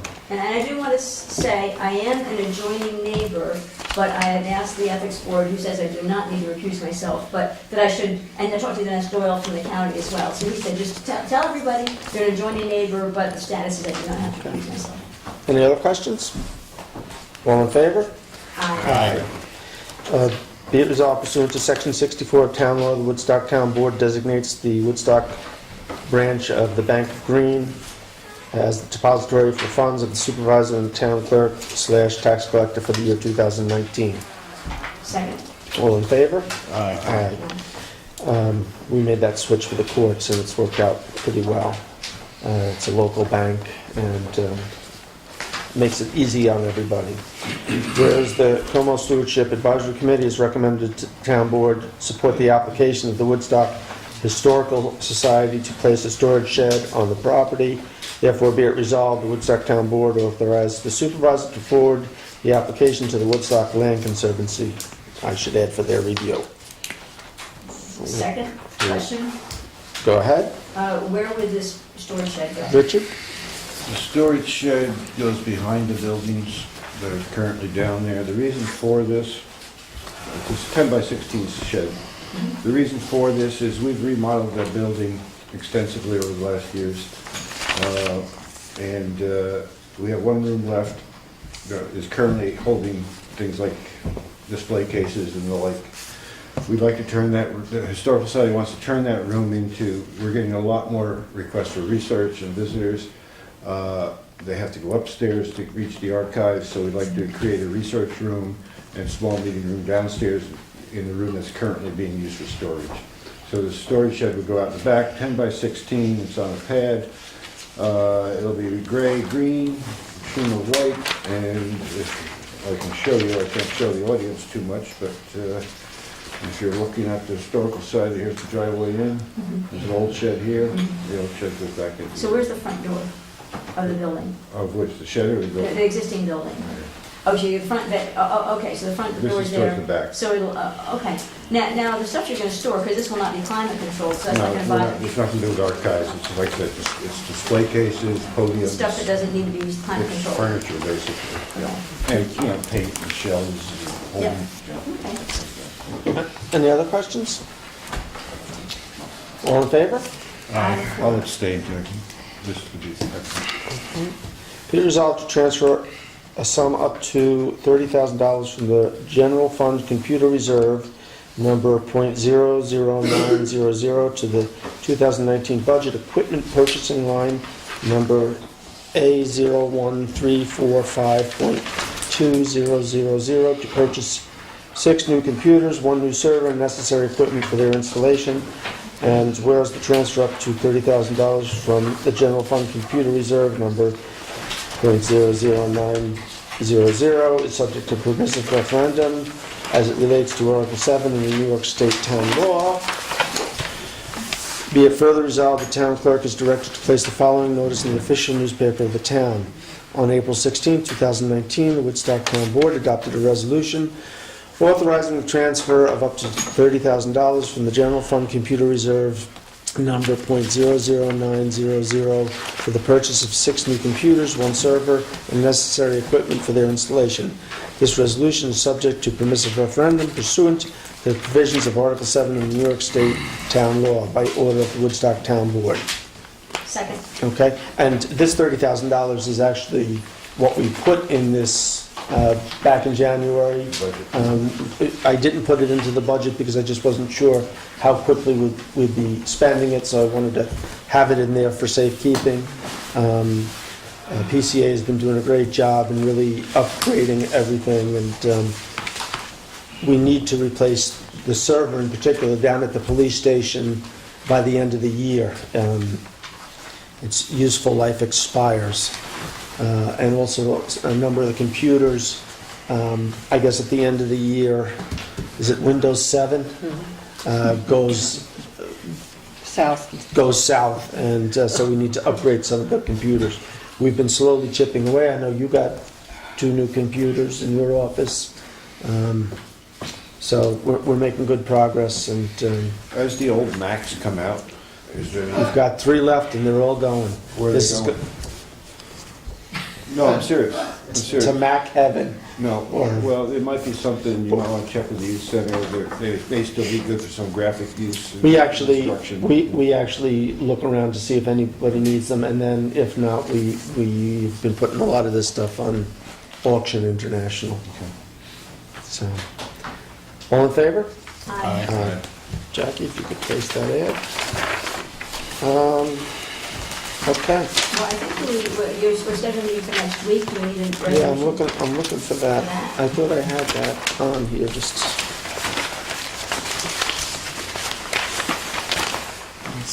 Did I miss it? We didn't do it yet. Yeah, I know, but I don't see it on here. This mustn't have been the last agenda. Okay, so I believe, if memory serves me, be it resolved to schedule a special meeting of the Woodstock Town Board for Tuesday, what's Tuesday's date? Well, September 23rd. Tuesday, May 23rd at 6 p.m. in the Supervisor's Cottage for the purpose of interviewing applicants for various volunteer town boards. Second. All in favor? Aye. Aye. And I had some announcements before we adjourn. Well, we're going to talk about 5G. Be resolved. Jackie, did you get that resolution? Okay, so we're good. Okay, 5G. So Richard, I'll give you the floor first because you and I talked a little bit about this. If you want. Well, I'll just simply say a few weeks ago I sent off a bunch of emails to the board, either proposing for us to look at a moratorium or to, at a minimum, we begin to review our zoning ordinances. I think the current laws that we have are basically built around a tower, much like they have a California core. I think what may be coming, or what they're going to try to force upon us, is a totally different technology, and it requires different, I think, regulations. I don't know that we can stop it. I would love to. But I think we need to be prepared if they come here, because they will come here. They're already, things are already being rolled out in various cities and towns. So it's coming. The FCC has made it very difficult for a town like Woodstock to fight it, but I would encourage the town to at least not make it easy for people. That's where I am. Okay. So I don't want to see it arrive at all, but we should at least review, make sure we're ready, that we have control. A lot of what they've done is taken local control away from the towns, and that upsets me greatly. We need to be prepared, because as Steve mentioned, they're going on poles every 300 to 500 feet. What control do we have over that in terms of height? Where do they go? If they want to access the public right of way, if they need to access public lands, if they need to access private lands. All these things are questions that can we turn around? They're requiring that the application be approved within 60 to 90 days. Can we even do that? There's lots of things in that law I think we need to look at. Will the attorney help? Hold on, let me then just add to that. Are you done, Richard? I'm done. Okay. So Richard and I had talked about this a while back and the idea of a moratorium, and I will mention, I think Paul Schultes a while back mentioned moratorium. So one of the things that I did discover that according to the federal government, moratoriums are not legal. This is being challenged, but so far there's been no ruling on that. But presently, as it stands, a moratorium would be considered illegal and land us in court. But again, once that decision makes its way through court, we'll see what happens. The FCC has, their rules have been implemented where they created what they call shot clocks. And the shot clocks basically dictate the communities have to act within certain time frames. And the two, I think they were greater, but they've been reduced now to 60 and 90 days. And I guess the 60 days is for existing structures and the 90 days would be for a new structure.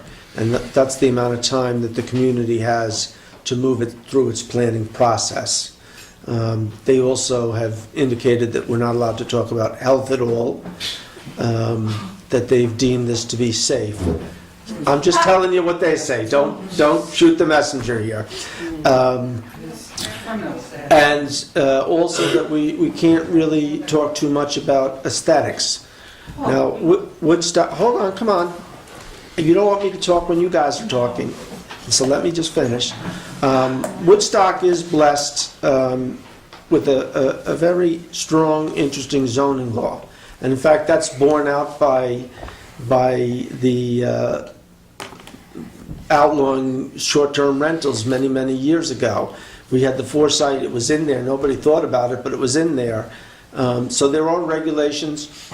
Whether Richard's closer to the truth that we need to bolster them or not, we have the town attorney and the Association of Towns looking into to give us some guidance there on what we could do to tweak it. So we are looking at those avenues. So, did anybody else on the board want to, before I go out to the public? Lord? Well, I just wanted to know, of all our elected representatives, have we reached out to Kevin Cahill and Amador? Yeah, Have we reached out to Schumer and Gillibrand, and have we reached out to, Well, I had conversations with all their offices last year when this was being rolled out.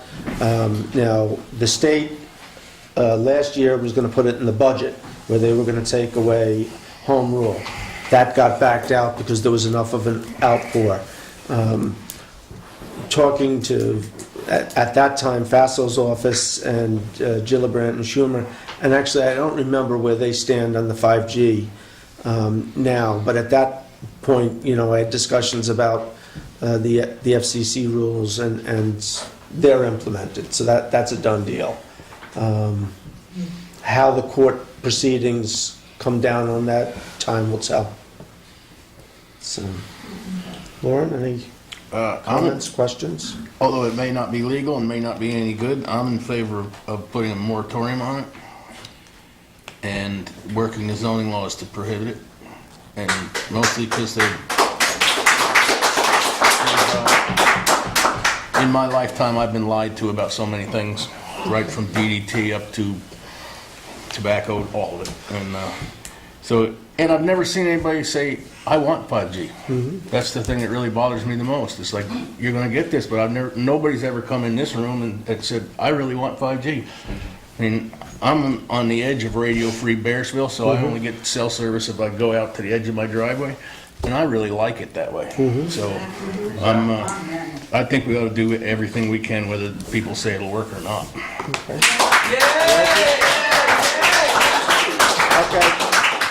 Let's reserve the rest of that for the end of the meeting. Reggie? Yeah, I'm in favor also doing whatever we can to stop it or at least be on the record that we're not in favor of it. Okay.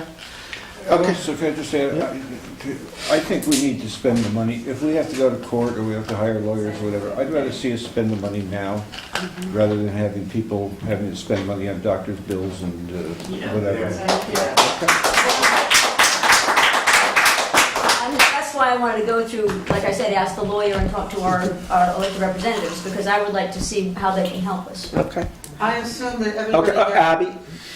One thing I'll also Hold say, on. just to part of Laura's question, and it's picked up, I've just seen it, maybe Steve can, I've just seen it the last couple of weeks. I saw former Governor Walker on TV, and I saw the president even speaking about this. The Republicans, they are setting this as a national priority. So is the governor. So is our governor. Yeah, our governor would like to see it too. It's not just Republicans. But, so there is a push. There's a push, and obviously the companies are the corporations are behind this. But how much more we need, I agree. Okay. So what I'm going to do is go through and give everybody a minute to have a conversation, and then we'll go from there. Felicia?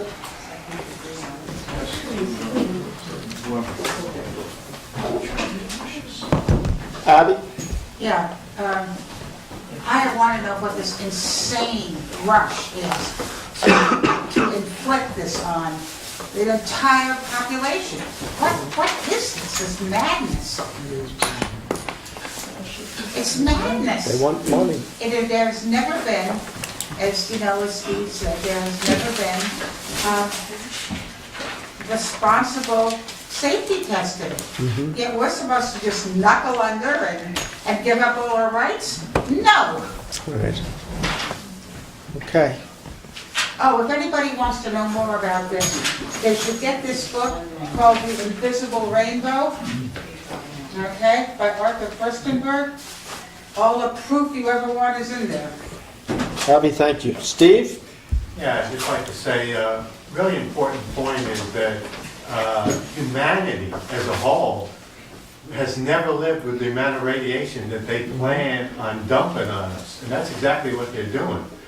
We've never experienced this before. There's no record of how much damage this could do biologically.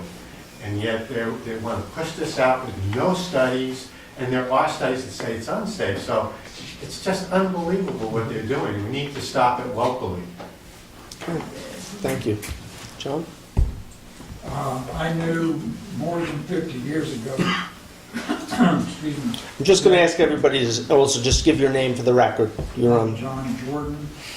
I knew more than 50 years ago that microwave ovens were dangerous to your health. I was told that when I was a kid. These are more or less like microwave ovens. They're similar. There's a similarity. And obviously, they're not good for your health. Thank you. Well, I'm just going to go across. Miss with the cat. No, next to John. In the green coat, or do you want to speak? Yes, I want to give to you, put out for your reference. I just printed out, this came in yesterday. New Hampshire has House Bill 522 to study, establishing a commission to study the environmental and health effects of evolving 5G technology. This is New Hampshire, the whole state. And it gives all the scientific concerns, all the concerns in every area of concern. Okay, I'll make copies and have that for the town board. Thank you. Chris, I skipped you. Did you want to? Yeah, sure. My name's Chris Finley, and one of the things I'm really concerned about is, the fact that there are standards set, but there's nobody, to complain about. There's nobody policing this. Nobody. I mean, if you report this, so it would be a little bit like if you were in Woodstock and there was no police. You could set laws or standards, but so we really have to police ourselves in this instance. And the other thing I'm really worried about is the fact that children are much more susceptible to this type of radiation. They're much thinner skulls. Mm-hmm. And the increase, I believe there's a large increase in neurological conditions for children in the United States at the moment and throughout the world. There are actually schools opening up just for autistic children. I've never seen that when I was growing up. Mm-hmm. Schools, especially large schools, 500 children. Never heard of anything like that. And the other thing is the comparison with cigarette smoke. They told us that cigarettes was okay, and then they said passive smoking was okay. But now we've got control over that. Could you imagine if nobody stepped in? Right. We'd all be going into the restaurants still breathing in smoke and getting cancer. So thank you. I'd like to thank the board for your positive response tonight. Thank you.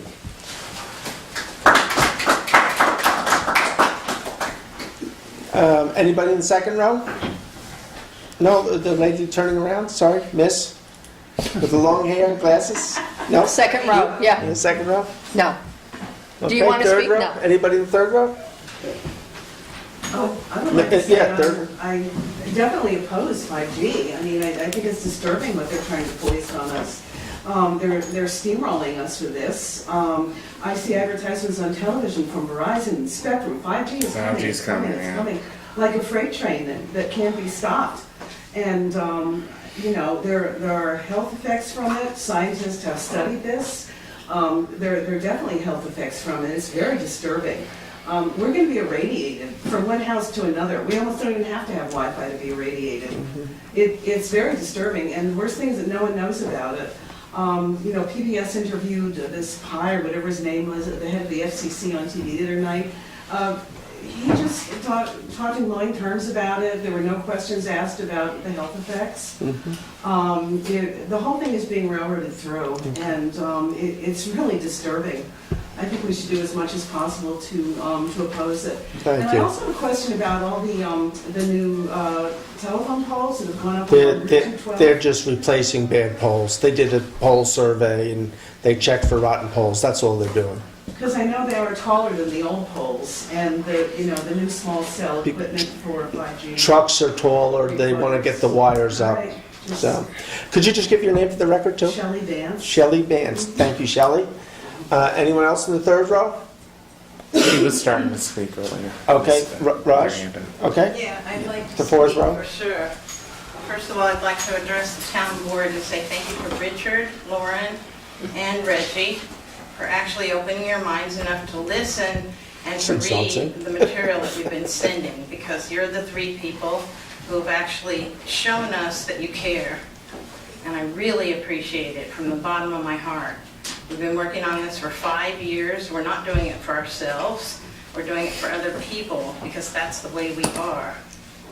And we're not trying to cause problems. We're trying to come up with solutions. We've given the board, just so everybody here knows, this is not the first time the board's heard about this. We've been giving them massive amounts of documentation and videos to watch for months now. And when I ask, have you watched it, I don't really get much of a response, particularly from our town supervisor. What I get is, oh, interesting, and that's it. No more feedback than that. So Okay, we are thank trying you. to educate people. Let me speak. We waited for 3 hours Your to minute's speak. up. No, my minute is not up. It is. So my other question is that we would like to have another time and date set to talk about 5G, because not one, but 2 people called this Okay, office. Raji, thank you. Let me finish. No, Raji. 2 people called and asked if Okay, it was on you know the what, Steve? agenda, This is and they why were this is told a no, problem. and now it's on the agenda. Okay, thank you. Next. Yeah, I've got a speech prepared. It's definitely well over a minute. But so start and you can leave the rest with us. Okay, but it's gonna have to, it's handwritten, so you're not gonna be able to read it easily. You want me to start reading? Yes. Okay, 5G is a lethal technology. It has killed birds, cattle, and insects, including bees, where it has been installed. 5G will sicken and ultimately kill humans through cancer, heart disease, stroke, diabetes, immune dysfunction, neurological disorders, and the list goes on. It will increase the already skyrocketing incidence of autism as well as learning disabilities, mental illness, depression, suicide, severe stress, sleeplessness, and cataracts. It will lead to a vast increase in birth defects and will probably ultimately lead to human sterility. 5G has the potential to wipe out life as we know it on planet Earth. It will exponentially increase our exposure to microwave radiation, and there will be nowhere to escape from it, as malignant millimeter microwave frequencies will rain on every square inch of the Earth's surface from some 20,000 satellites. This technology was originally developed by the military for the purpose of crowd control. Okay. I'm going to, if you could just leave the rest of it with us. And also, your name for the record? Delia Price. Delia Price. Thank you, Delia. Okay. Anyone else in the back row there? Angela? So, who's ever got their hand up there? I can't see. Fanny. Yes, Fanny. Oh. So anyway, I also am very much against the 5G. I think it's very dangerous for all of us, but now that you brought this issue about the Central Hudson, and you say that they are changing the poles on, I remember when I came to this town, there were only 3 cables in the poles. Right now, there are like 10 of them. I want to know who is monitoring what kind of cables they are putting on those poles. Not only they are putting cables, but they are putting these big cases which we don't know what the cases contain in them. And I don't understand why we have to have that kind of trees. I don't know what it is in them. They are huge cables. They are very thick, and those might be they might be damaging our health. We don't know. Nobody monitors them. Actually, I think if we got the better cables, then we wouldn't need the 5G and the antennas. We don't know what cables there are. There are like 10 of them. I would like to know what cable is each one. If somebody can explain to me. Okay, I'm going to interrupt for 1 second. Did anybody figure out where the traffic light was? Oh, I did. I'm going to say where the fire engines come out of the fire station. No. Oh, there's none there? None there. Stewart's on 28. Oh, yeah, that's right, I've seen it. Oh, that's right. Okay. Well, what people don't know is that, and I wrote a brilliant story about this. There used to be a traffic light what they call a dummy light that sits in the middle of the road, right at the intersection Yeah. of Mill Hill, Tinker, and Ruxton. I've seen pictures of that. And that And there was was parking on both sides of the road, too. 1920s. So, Miss, did you want to Yes. just give your name? My name is Liz. I want to thank the 3 board members who spoke out and are thoughtful about this. And I appreciate very much your consideration and not rushing into it. Secondly, there were people here who wanted to speak on this. And because this was put to the end, and also we're told we have 1 minute, which seems not fair because many people took a lot of time, I would very much like respectfully to have another meeting where this will be the main concern. This is going to affect all of our lives, everything, every living thing, our children, our pets, our plants, bees, everything. And I think it deserves. Well, I'll set something up in the future when we hear back from the attorney and have a little bit more information. We can continue the dialogue. Soon, please have it soon. And I also wanted to share, there's a bunch I want to share because I'm living with the effects of microwave sickness from Sorry to hear that. digital media, which I spoke about. So I know this is real, and I know there are other people in Woodstock and elsewhere who are dealing with this. Steve has a show on once a week, and I taped it. And I also take notes, and this so shocked me.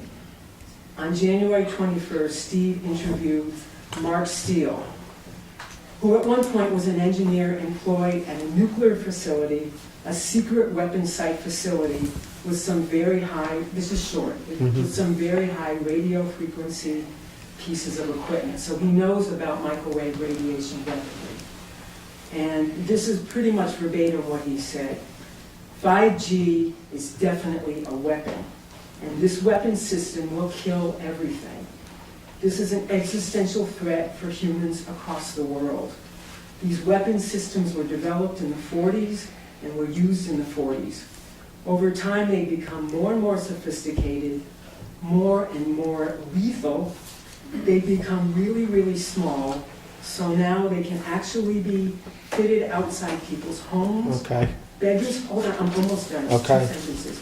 Outside people's homes, bedrooms, windows, attached to small, and what you would believe to be innocuous, pieces of equipment. But when I look at these antennas in the 5G cells, they look to me like a weapon system. Thank you. Thank you. Iris? Anybody else that has? I don't know. Beverly Harris. I have Parkinson's disease, and about 5 years ago, I went from wireless in my home to hardwired, and I have definitely improved dramatically. Excellent. So I Glad to hear that. thank the board who has stood up and spoken in favor of going against 5G. I have been doing some reading on it. Elon Musk has been approved to send up over 10,000 satellites that are going to be beaming all over the planet to bring 5G to everywhere. These are things that are known. So I think if we can get to the point of banning 5G, I don't know what that, it takes, you brought up some issues that it's illegal, but unless we do something about it, unless we stand up, it's not going to change. If everybody sits down, it won't change. So it's really important. Thank you. Felicia? Yeah, Felicia Kutchik, I'm representing myself, not any particular organization or outfit. And this 5G, for more information on this, you can go to prn.fm, and they have... Hold on, say that again. prn.fm. And on their site, they have, amongst many other things, a lot of information on 5G and other microwave exposure problems. And also, to piggyback on Mark Steele, one thing about this is it's totally different from other cell. Aside from possibly being high frequencies, it is called a columnar beam. All right, so it's got some, it's not a laser, but think kind of like a laser in that it's columnar, and the wave is very, I forget the word, but it's just like monochromatic white. It's very direct. And- Intense? No, that's not the word. Piercing? I tried. No. It's a scientific word. Anyway, I want to be fast about this. So the other thing is it has the ability to have multiples of these beams from each place. It tracks each user and can therefore beam each user. This also presents a privacy issue. This is also part of the weaponization of it because it can be made into a weapon quite easily, as Mark Steele has pointed out. And also, there are various other aspects of it that make it different from others. Massive MIMO, I forget what that means, but it's different from cell in that, regular cell in that regard also. And, basically that Mark Steele, if you can find him on the web and look him up. I'll take a look at that. Thank you, Bishop. And it's about the Internet of Things, self-driving cars, and all this, which basically, it's the illusion of convenience, but it's really tracking, marketing us as a commodity, marketing every one of our habits as a commodity. It even can read RFID chips, including nanoparticle chips that are in pharmaceuticals. Thank you. Everybody takes Thank you. And Felicia, I just want to take a moment. Hold on 1 second. I just want to take, I'll let you go. I just want to thank you very much for yesterday getting the announcement out about the boil water order. Thank you very much. Okay, well, thank you for contacting us. My pleasure. That's our job. It'll become a habit. That's our job at thank you. WIOFLP. Yeah, I just wondered why you didn't want to talk to your refrigerator, but that's... You can. I sometimes do. You can. Does it answer back? Has anybody who's not spoken have a comment they want to make? Nobody? Steve, I'm going to give you another. I just want to say, anybody that wants any information on 5G, go to The Truthsayers, Woodstock.com, and look up on my page 5G catastrophe. That's the page, 5G catastrophe. And I have all kinds of studies and information and videos on the whole issue. If you read that page and read all of those links I have on there, you'll know as much as anybody. Okay. John, I'm going to give you the last word. Okay. Regarding the poles, the new poles, which are bigger and the bigger around and taller, 4 or 5 feet. I noticed the other day, I was driving by looking at them, and there's a box, a 2-inch by 6-inch by 14-inch box, every 200 feet and all the way up, including Wittenberg Road. A new box, and I've never seen the box before. It's just What dimensions are they again? 2 by 6 by 14. All those boxes with the electrical poles, No, these are the small ones. They're about that big. but they come from Central Hudson. Okay, hold on. This is. I know, they're putting all this in my... Hold on. Hey. This is a conversation with the board. I'll talk to my Central Hudson contact and see if I can get some. Central Hudson is putting out a story. Yeah. Well, I'll see what they say anyway. So, okay. I'm going to wrap that up. Sam wants to I had my hand up. Okay. You get the last. Wow. 2 things. I think Donald Trump has a lot of responsibility and agency in this. And if we work as hard as we can to put out a public statement that the country doesn't need this, and Donald Trump needs to be either not elected, removed from office or whatever, put pressure on the administration to intercede to slow this process down. Money doesn't talk anymore, whereas about telling the squares. And right now, we're listening, but they're not. Okay. Thank you. This is the latest information about cities in the United States and cities in countries around the world that are saying no to 5G. I will copy this and have it for the board. Thank you very much. So I'm going to come back to the board now. Maria Lane, any comments? Laura? Well, my comment is, I agree, as people talk about the problems and health issues, I agree with all of that. The part that I'd like to, if we can brainstorm about, is how do we stop it? I think we're all in agreement that we need to stop it, but I think we need some more brainstorming about how actually we do it, given the legalities of it. So any advice people can give for how we go about stopping it, I would appreciate. I've got some feedback on that. Hold on. You're looking for advice? Not right now. Hold on, Richard. Not right now? Well, I think the next step is to get together with the folks who can give us the legal advice that we need, and decide what that, how we can move forward on this. Okay. I think we're generally in agreement. I don't want to speak for everybody, but I think that would be the next. I think we need some legal advice on how best to move.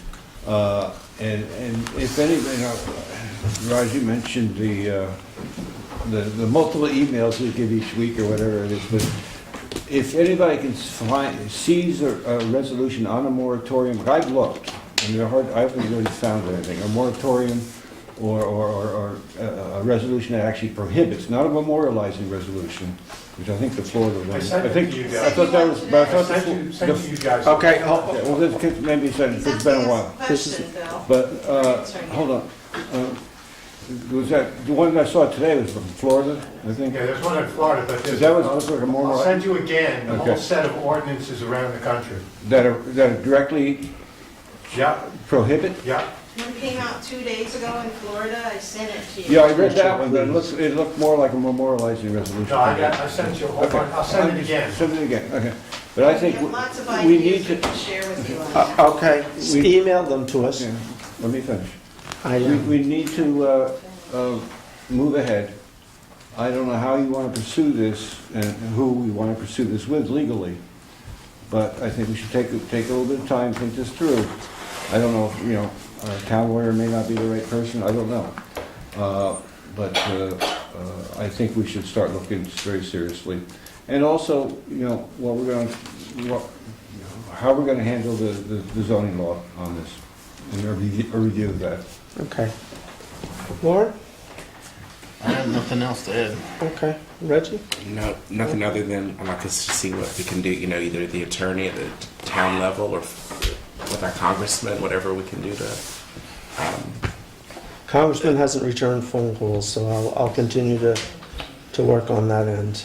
And I will say, I have seen a lot of the advertisements. It's like 5G is going to be the best thing ever, and it's going to be, we live in a rural area. I know when I moved to Shady, I know I live in the country, so I know I'm not going to have service everywhere. And I think probably we need less to be off our phones and things like that, less. So it's a positive. Okay. Thank you. Thank you all.